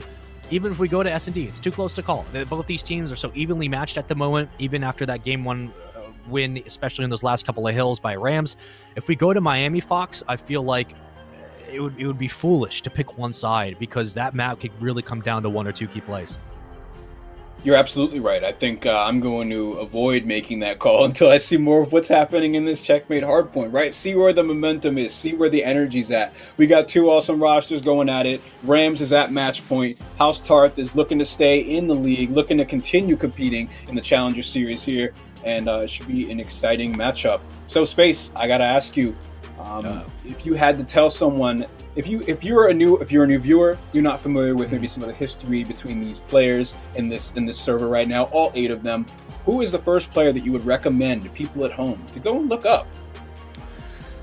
Oh, that's a good question. Probably Weeman, because of his storied legacy, his career that he's had up until this point, how long he's been in the scene. But if we're talking about recent, how explosive of a talent should we watch, or who should we keep our eye on? Honestly, I would have to say Metals, just because of Metals' history right at the Pro League with Toronto Ultra, and what he was able to do with Team Heretics with Lucky. He was able to propel that team to some big wins during the Pro League in Black Ops 4. So Metals is certainly someone to keep an eye on, and when he takes over, it can be so difficult to stop this Rams team.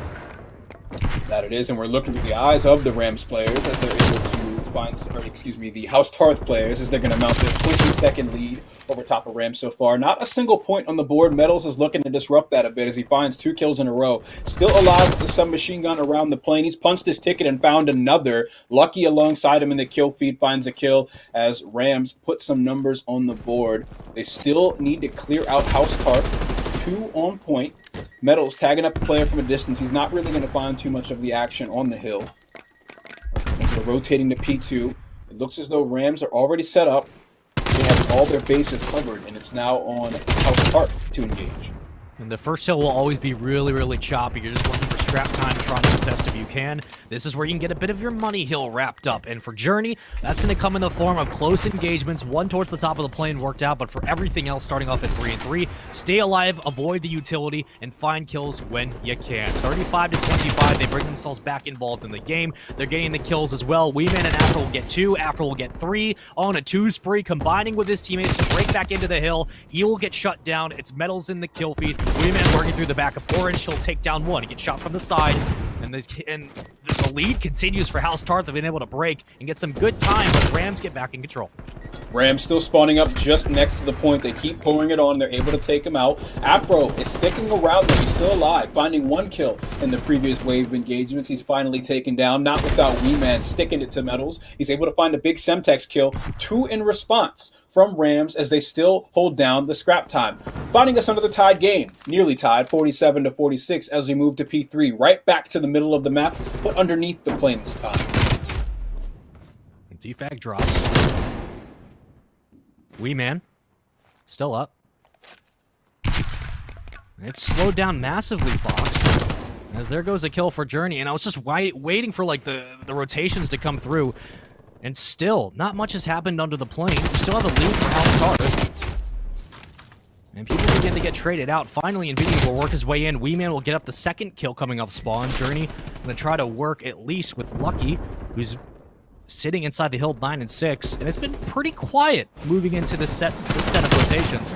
At this moment, Journey able to find one, gets cut down by Afro in the nade. Still, the lead continues for House Tarth. No one really been able to get a good chunk of time.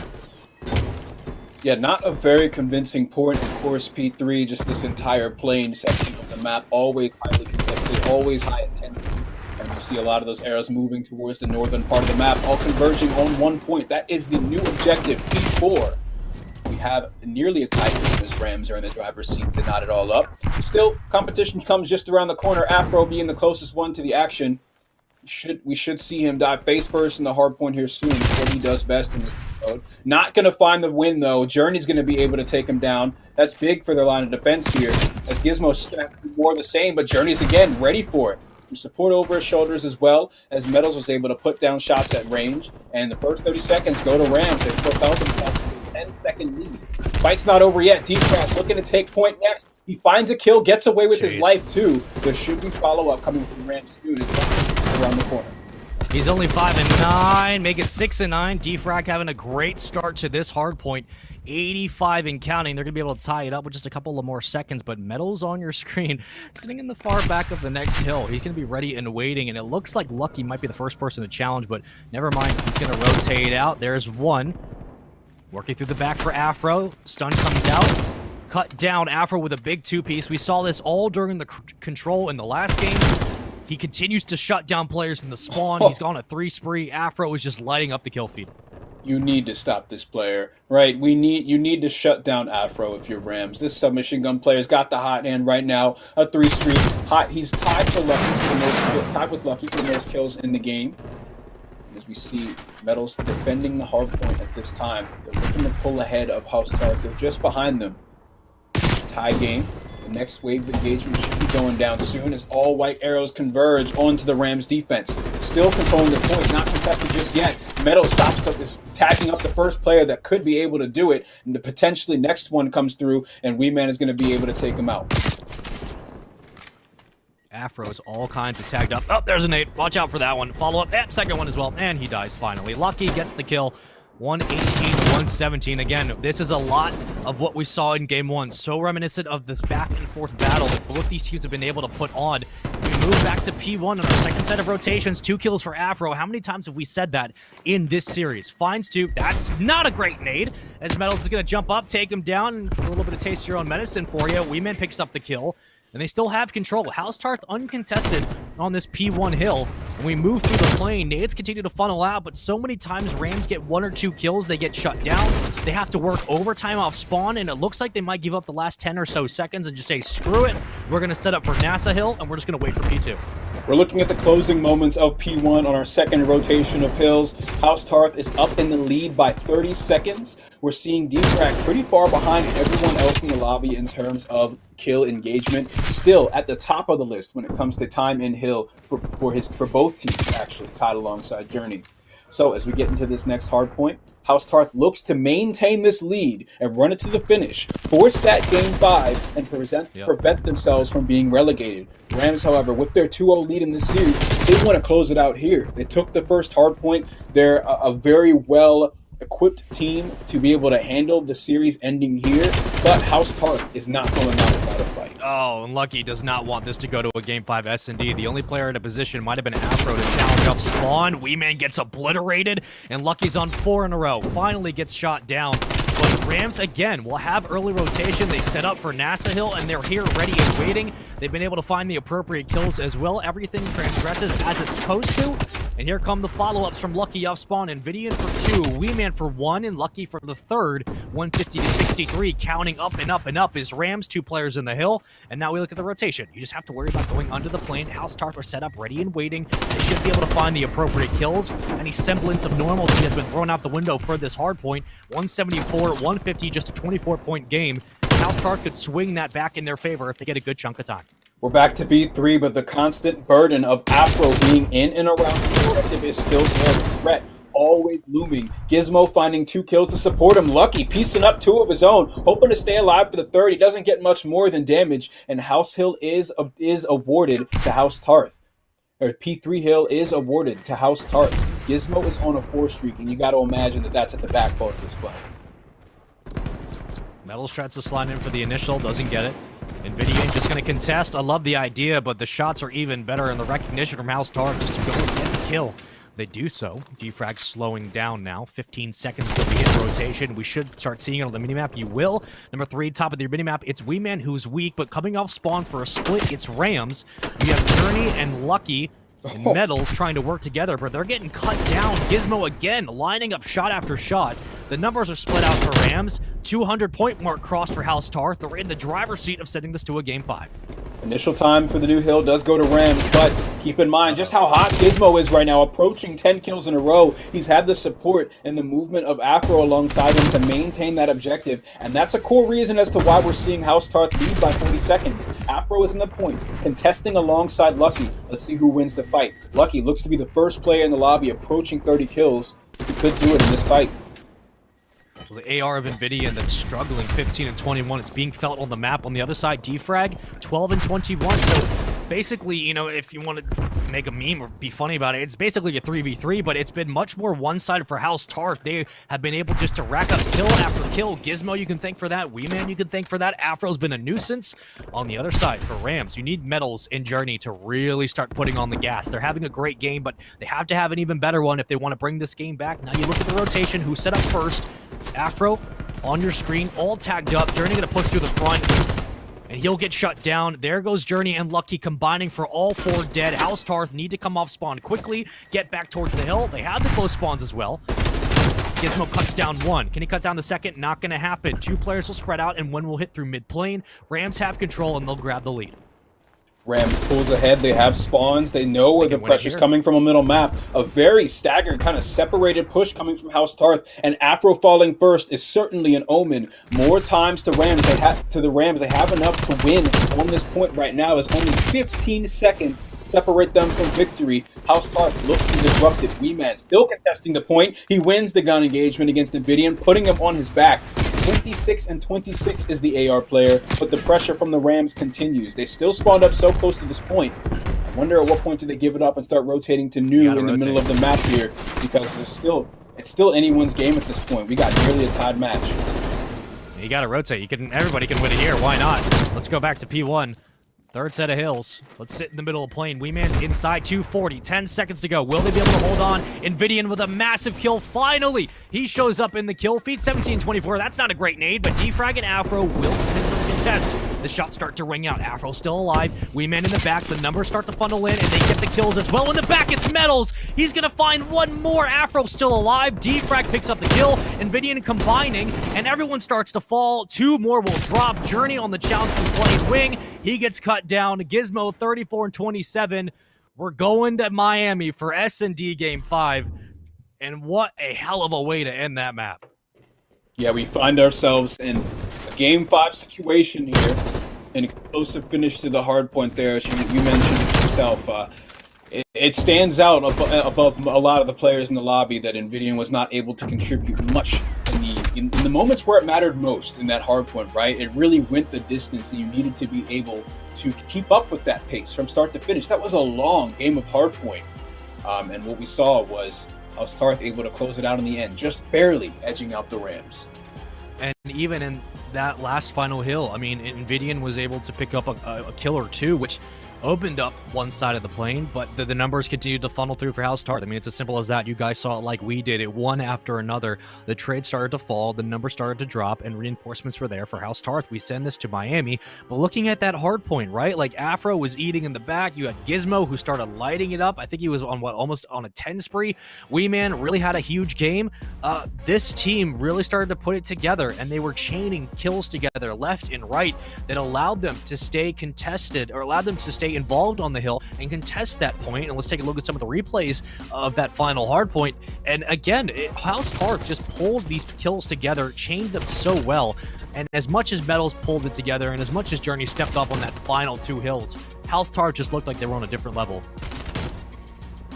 Yeah, and you're going to see a whole lot of Afro in this kill feed. You're going to see a whole lot of Lucky in this kill feed as well. Just the amount of multi-kills they got. They were always in the right spot at the right time, lighting up the kill column for their teams. Like we said, competitive effort on both sides. That's why we did see it go to the distance. And House Tarth, I mean, just look at it. Just look at what Afro has been able to do to them throughout this game. Even with players kind of lagging behind, he constantly pulled ahead. Another streak at the moment. Again, you just kind of watch it all chronologically. It's really just a great Call of Duty from him. Yeah, and it was so close back and forth throughout the entire hardpoint. Back and forth, tied up constantly. Finally, the lead changes start to become a thing, and then we're talking about, okay, we need to hit rotation. You can't win it here. And when we got towards the end of that game, it was constantly Rams in position to win it. They had control on the hill, but a couple of big 2 pieces and 3 pieces from House Tarth. They were able to close out the kills necessary. They get into the hill. They win it there. They move back to P1 on the 3rd set of hills on rotation, and they close it out. So we go into Game 5 now. We look at Miami S&D, and I said if we come here, Fox, it's going to be up in the air. I honestly don't know, but I think momentum is on House Tarth's side. And again, they need to win this to stay in 6th place, something like that. And they're showing that they can do it.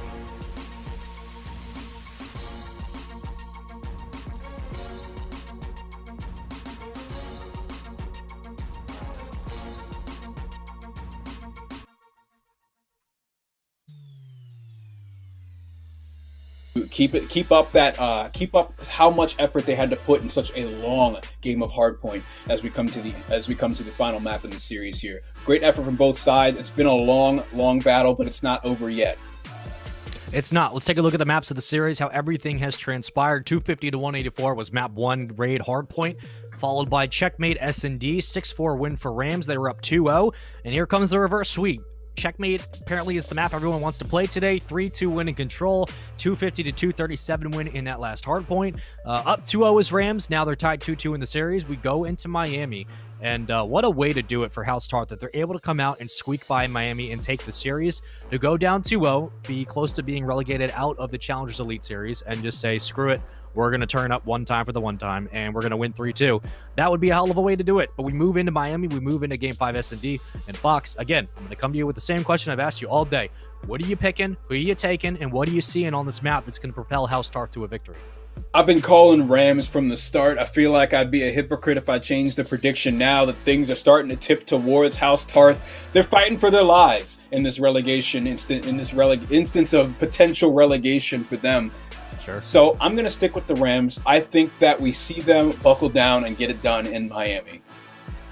Well, you got 6 rounds to win. With how chaotic and back and forth this has been, I have to agree. I disagree. I'm picking House Tarth. I think that at this moment, they have the momentum on their side. They have been able to shut down. It was scrappy and dangerous and weird and not entirely perfect, but the control was good enough.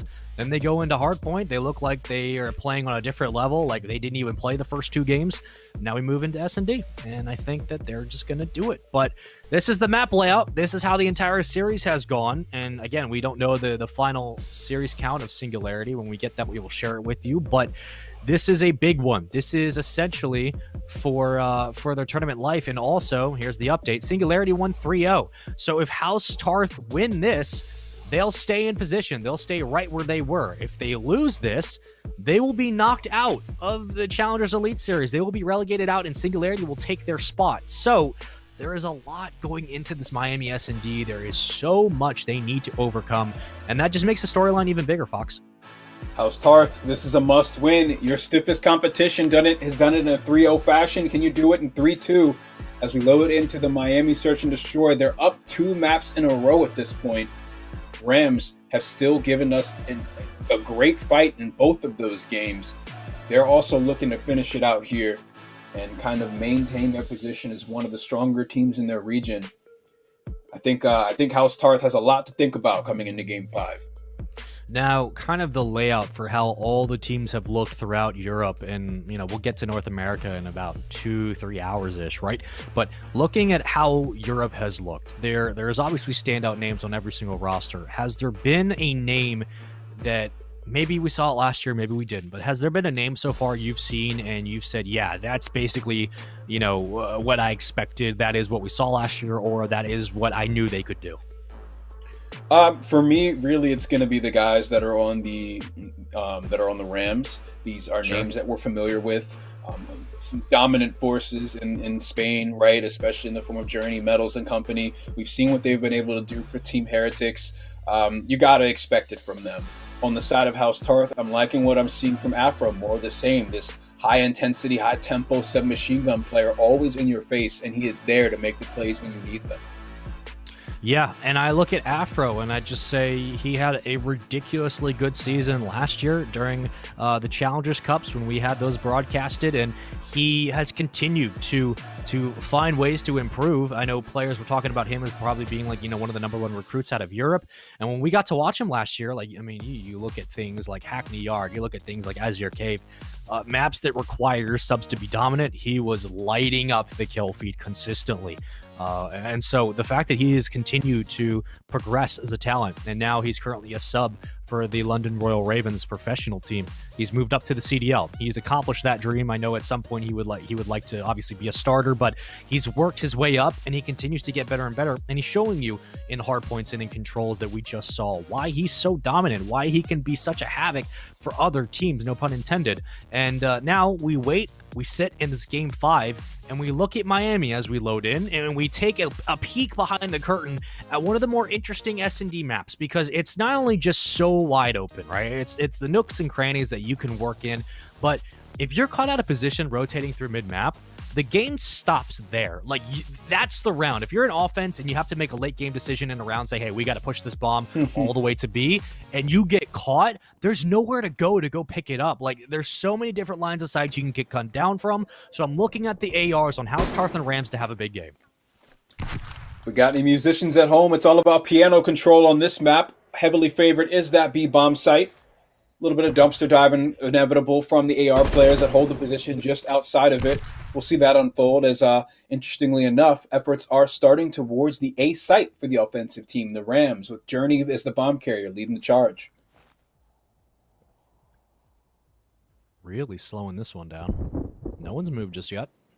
Don't really expect them to either. So we might get perfect timing as well. If he plays this correctly, he could be spoiler on Journey on the bomb. Yep, it's going to do it. He's going to go for the peak as well. Gets caught out by Metal, so the trades come through. 3 alive on both sides. Rams and House Tarth again, fighting for positions in the first round of this S&D. Just joining us, game 5 time. Lucky takes down Afro. It was a 2-0 series lead for Rams, and then House Tarth roar back. Now we sit in a decisive Miami S&D. Metals takes down Defrag. Ismail caught out. He's going to get shut down. And very similar to the first S&D in this series. 1-0 lead for Rams. You got to respect the patience from Metals. After seeing his bomb frenzy die, he follows up, finds the trade kill, and instead of hopping onto the site, he waits out the utility from the enemy team, the tacticals and lethals raining down from above, and he ends up finding another kill, killing half the team on his own on an offensive round. That's what you need when you're starting these search and destroys. It's exactly what you need. And again, just take it one round at a time. And with how chaotic Miami can be and with how unpredictable a lot of the routes can be, you just got to slow it down and take it one single round at a piece. But 2 kills for Metals, 2 for Lucky. Here's your overview of the map. As that bomb's going to try to work its way around the bend. And unfortunately, Lucky is also ready and waiting. So if he spots anyone from that right side of visitors, it's going to rotate back into the site. Hang around the building, and Nvidia now moving to A. Playing around the outskirts. All the way on the outside's Defrag at the bottom of your minimap. Working through to B. Looking for that first pick, but no one to fall just yet. Yeah, so far, no one's home on this flank, but something could certainly unfold as you might cross this line of sight for the player on B. Looks like they've elected to send the bomb carrier over. Afro is in town. They got someone down the hall to deal with here shortly, though, and trophy system set up. They discovered it just now as it deflects the utility out of the sky. He's hoping to catch the toes of the player behind the van, but they're not giving him much to go with. He bags him up once again. The trophy system keeping him at bay. you kind of see just how well Rams are able to hold the line. But defrag, the patience pays off as Afro's able to find a headshot. Everything is unfolding as we speak, as defrag ends up getting caught out in the open with a Semtex. And the defense from Rams just holding strong in that moment. 13 seconds left on the clock. It's Wee Man in a 1v2 for House Tarth. It was Metals behind the dumpster that made all that possible. You can't really challenge towards top piano if you can't take Metals out of position. Finds 2 kills. I mean, look at this. Just so easy, right? Gizmo, nowhere to run. One will go. Defrag tries to come in for the challenge. The nade comes through. That positioning from Metals set up the entire hold. And the defense is there, 2-0. Very, very, very, very similar to what we saw in Game 1. Metals 4-0. 2 streak for Invidian. Lucky, around the same. On the other side, a kill apiece except for Defrag. Yet to get involved, but we'll probably see Journey run bomb. There you go. And maybe they elect to move to A this time. It looks like that might be the call. If you're a Rams fan, you like what you see. Up 2-0. Metals at 4-0 as well. If you're House Tarth, the Titan must be taken down. Metals must be stopped. Looks like his efforts are being sent towards the A site, all outdoors fighting along the shoreline. Bomb carrier can be found there as well. A flank is unfolding on the southern part of the map. It's Gizmo behind enemy lines. He might be caught by Lucky here shortly. He ends up getting shot in the side, though, as Gizmo gets the better of him. Wee Man gets a kill as well. Half of Rams has fallen. The bomb carrier now Metals alongside Invidian. They have the entire roster of House Tarth to deal with and 0 map control. And Gizmo has already worked his way back to the spawn of Rams, so they've basically locked down 3/4 of the map. You really have nowhere to go except right to A. Wee Man, all the way outside of back visitors. He could pick up Metals if he's lucky. And he's just going to wait. No reason to give away your position.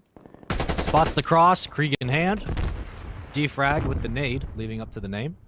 Bomb down. And this one should be all House Tarth. It will be. They'll pick up their first round. And so we see the first blood that House Tarth was able to find on the flank, and eventually unfolding into a round win, the first one on the board. If you're just tuning in, this is Game 5. Rams took the first 2 rounds quite handily. Metals went unkillable, 4-0. But again, that flank is what really set things into motion for this first round, for this third round victory, to put the first point on the board for House Tarth. They are fighting for their lives in this league competition.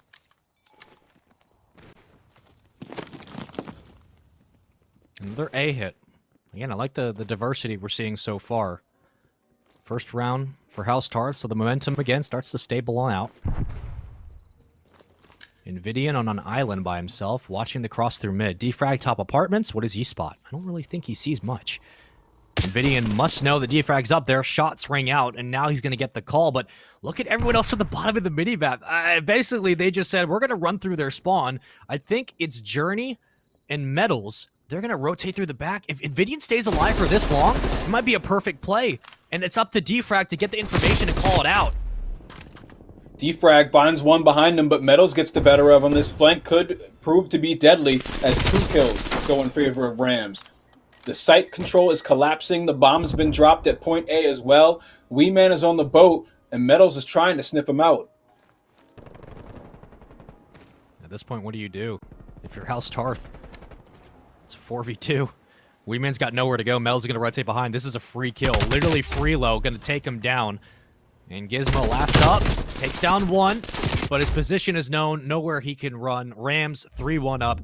And I love the risky, gutsy call. Just to rotate through. They say, hey, House Tarth did the exact same thing to us in the previous round. We're going to send 2 members this time. We're going to pinch you into apartments, nowhere you can run. And if we are successful, we have beach control. What are you going to do? Plant the bomb? Nah, that's not going to happen. They do it successfully. 3-1 lead. Journey has yet to pick up a kill.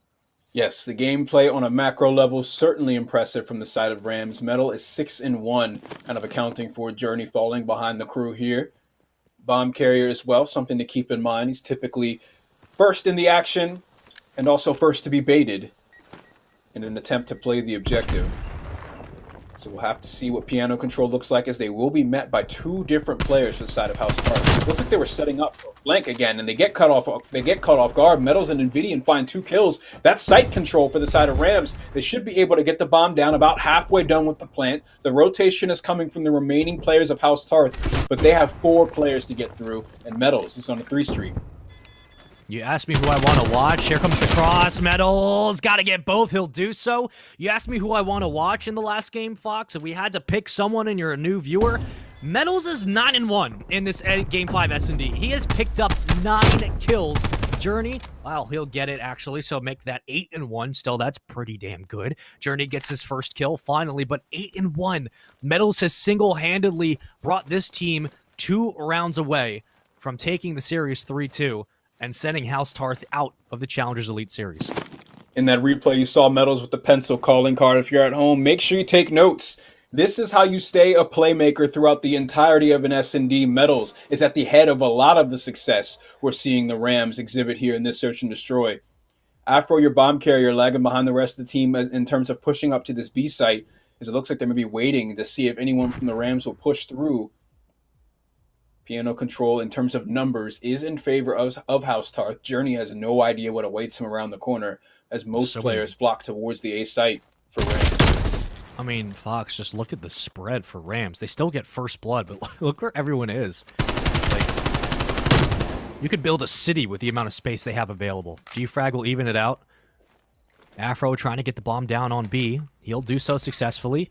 And now the call comes through. Once that first blood came out for House Tarth, and no one moved to beach, that's when you have to start collapsing in on the site. You got not a lot of time, but 40 seconds is still doable. Lucky rotating in through mid-map. He has to pick up Gizmo. If Lucky gets Gizmo, this is entirely winnable. There goes the nade. You're waiting on Lucky to make the rotate through the back. Top piano control still for House Tarth. Here comes Lucky up the top. Is he going to peek the right side? He will not. Still alive. He gets called out. Gizmo knows he's around the corner. Gets the beat down as well. Numbers there for House Tarth. Everyone starts to drop. Invidian last alive. He won't be able to do it. Will he? No, he will not. House Tarth, 4-2. Coming back in this one. That was just stellar post-plant positioning from House Tarth. They played their lives just as they needed to in that balcony at top piano. Gizmo was the one they were looking for, and he gave them nothing. As soon as Lucky revealed himself, he was able to find a kill, and they close out the round, putting their second one on the board. At this point in our last matchup on Search and Destroy with these two teams, that is game 2 of this series, we were tied up 3-3. Rams have had a lead at just about every point of this game as they started off strong 2-0. And House Tarth there trailing behind, but certainly making progress. And that one really went back and forth. This one has not been quite the same, but still, flares of that same brilliance. Journey, very hesitant to move out towards the beachfront. A couple of nades that come out, stuns that connect on nothing, but Gizmo, just a little bit of a warning shot saying don't come anywhere near the site. On the other side, it's Wee Man, again, towards back visitors. And Metals, who might meet the end of that bullet, but at this moment, so patient to move up. Right on the other side, it is Defrag, I believe. Nope. Oh, it's Afro. He's going to get the kill. There it is. Bomb down, in a very bad spot as well. Probably the worst spot for the bomb to fall, but we do see Lucky find a kill before instantly being traded. Defrag putting one in the back of his head. With this bomb down on site, we're going to have to see the Rams commit to it as everyone else from House Tarth converges on this point. Outnumbered is Metals in a 1v3. Gizmo working through the back. He's going to try to cut down Metals. His position is known. He's going to get shut down. And welcome back to game 2. 4-3 now. We're looking at closing in on a tie game. And this is how this series has gone. It's been back and forth in the hardpoint, extremely back and forth in the S&D, almost the exact same situation in the control. Last game was a bit of a fluke, but these two teams, man, talk about just moving chess pieces at the appropriate time. Quite literally dead even. That they are, and you have players like Defrag that know the positioning they need to find, and he's great at holding, and he sees himself on a 4 streak at the moment. Rams, we find them once again letting their lead slip away from them as House Tarth pull themselves further into this game. They have an offensive round attempt. Bomb is on its way to the A site. They're leaving just one player behind for the flank. That's Wee Man, so keep an eye on him on your mini-map. As it looks like several Rams players are making moves inching through middle map. How does this change the play that's unfolding towards the shoreline? All 4 players from Rams kind of backing up and scattering amongst the 2 sites, but House Tarth, they're staying committed to playing around the boats here. If you're all huddled up, all it takes is one bad nade and everyone goes down. But at this moment, Couple of shots ring out. Afro will advance to the site. He's going to get the bomb down as well. 1 and 5 for Journey. Afro will get the plant off. Pretty clean. Here comes Metals for the challenge. Immediately deleted. They have to come in, just take him off site. You need to be able to put numbers there. I know they're worried about the cross. Gizmo shut down. Invidian, 2 massive kills. Defrag on the outside of the boat. Will he get spotted? He will. Invidian, 11 in the clip, has to reload. But you have numbers here starting to advance. There goes Journey. And Wee Man, nowhere to be found. You didn't really expect him to be anywhere near the play. It just collapsed too quickly. He's got a line of sight, but he has to win the challenge. Will not do so. 5-3. Defuse will come in. House Tarth need to win the next 3 rounds. But for Rams, you're on match series point. Both of them combined. It's just one more round, and you'll take it. I think we need to recognize how beautiful that retake was from the side of Rams. Of course, it opened up with a mistake in the issue of House Tarth being able to get the bomb down without dropping a single player. Even in post-plant positioning, Afro was able to stay alive, sitting on top of the bomb site. But even in the end, when they had the bomb planted towards middle map, we saw that the Rams were able to sniff out the remaining player of Wee Man, shut him down, and hit the defuse. They are now at map point as well as match point. House Tarth, once again, fighting for their lives. This is relegation on the line, as Singularity was able to win their series 3-0. House Tarth needs 3 rounds straight. They can do it. It's going to come up to Gizmo. He won't get first blood. It will fall for Metals. Rams have the advantage, and they have the site locked down. There's the nade, but the bomb will still go down. Defrag can't... He'll stay alive. I'll hold my tongue for the moment. Metals tagged up. Trophies are down for both teams, so no utility. There comes the closing from Afro. He's going to take down 1, but Defrag will fall. 2v3. House Tarth need a perfect retake, and it's going to come from Afro. Oh. It's still possible. Afro and Wee Man versus Lucky and Journey. Afro constantly evening things up on his own. He's got the support of Wee Man. They're looking for Lucky. Lucky's lucky, though, hanging out in the back. He's shoulder peeking, giving him just bits of his body at a time, hoping to waste his time and run out the clock. It's just a 1v1 between Afro and Journey, but there's not enough time for him to do it. As the Rams close it out in round 9, they get the win and close out the series with a 3-2 victory.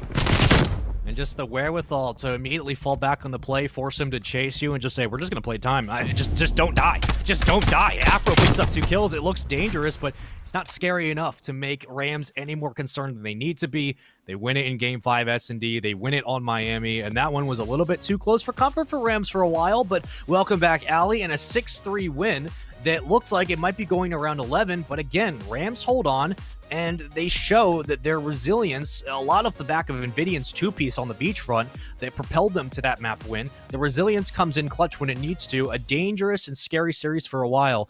But, Ali, what did you see on the sidelines just watching that entire series? I know we saw a couple of, you were messaging us saying, House Tarth needs to do this. They're not doing this correctly on rotations on hardpoint. What were you noticing during the series?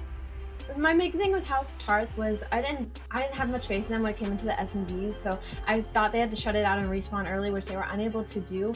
But they definitely showed some promise later on. I mean, they got 7 out of 10 rotations in the hardwood that they won, and it was a consistent thing where every single time they got that early rotation, that's where we saw really House Tarth find their most success and end up taking that final hardpoint. And the control, absolute dominance out of House Tarth to come out like that out of 2-0, so definitely some promise there, but Rams were just able to shut them out. 6-4 S&D, 6-3 S&D, pretty predictable across the board. And Fox, looking at that Game 5, right? Here's a look at the map layout for the series again, and kind of going back to that Game 5, let's go down this memory lane real quick once again. Invidian with a big 2-piece on the beachfront, but we just look at, again, the control that Rams had throughout the entire game. Even when it was 4-1, 4-2, 4-3, and slowly House Tarth bring it back, the resolve and the resilience from Rams as a squad, it started to come out more and more, especially when it came to retakes on defense. Talk to me a little bit about their defense and how well they played. That Rams defense, we saw when they needed clutch plays, it was just all haymakers, right? Just massive stops from them. The 4v4 retake was nice to see after kind of letting it slip a little bit. We saw Afro was able to get the plant, but just an awesome effort from them. And here's a look at the schedule for today, because we have concluded all of our European matches, and that means essentially coming up next is North America. It was Orgless defeating Obtained Esports 3-1 to start the day, Rams beating House Tarth 3-2, and then coming up next we got Wester and Subliners Academy and Mr. Midmaps and Higher. So we have moved up the Western match, and we will leave the last match of Mr. Midmaps and Higher towards the end of the day. But at this moment, Europe has wrapped up, and that means that House Tarth lost and Singularity won their Series 3-0. So Singularity now move up to House Tarth's position in 6th place. House Tarth are relegated out to 7th, and we won't see them for a while. So this was a massive series they needed to win. They come within 3 rounds of doing it, but this is going to be a depressing question. I'm going to start with Fox. For these players, right? You're sitting in the middle of the pack, you come in, you need to win the series, and everything out of your control goes against you. Now it's up to you. They don't close it out. It's got to be difficult to know that you had a chance to stay in the middle of the pack and go to the playoff bracket, and now we won't be seeing you in that playoff bracket, or really for a little bit, right? Right. I mean, it's a crushing feeling, right? Hours and hours these guys are logging in every day to grind a COD, and when you have those kind of deflating moments, it can be tough to bounce back, but you have to have that mental fortitude to push on and press on and find the next thing. And Ali, again, Singularity get a massive win. They claw from the depths. They were sitting at 7th place, and we're thinking, okay, they're going to get relegated out. What in the world's the deal with Singularity? They get a massive win over arguably number one or two best team in Europe. They 3-0 them, and now they're into the middle of the pack conversation. Was this the turning point for Singularity, like we talked about yesterday, saying they just needed a couple more days of practice? Was this the match that you think is going to turn them around? Absolutely. I'm so sad that I missed out on watching it, because I can only imagine what went down in that series. But I'm super excited for Singularity. I'm excited to see more of them, but also I feel so bad for House Tarth, because I mean, going into the series, they didn't know. I mean, they're probably finding out just now. I know they lost, they're now into relegation, and they won't be playing anymore. I mean, that's just such a double conundrum. Just wow, what a terrible way to end the series. Yeah, it's one of those 1-2 nail in the coffins that just, it sucks as a team, but it doesn't mean that their future has to be defined by this unfortunate series of events. This team's talented altogether, so we'd like to see them come back and compete again. But that's going to do it for us for the moment. European region is done, and when we come back at 5 p.m. Pacific time, it's North American up next, and you guys don't want to miss it. Wester and New York Subliners Academy, one of the biggest matches of all time, is coming down on this stream. We'll see you guys at 5 p.m. Pacific time, and when we do, we hope you're ready for some quality Call of Duty. This is the CDL Call of Duty Challengers 2021 season, Elite Series underway, and we'll see you guys in a couple hours.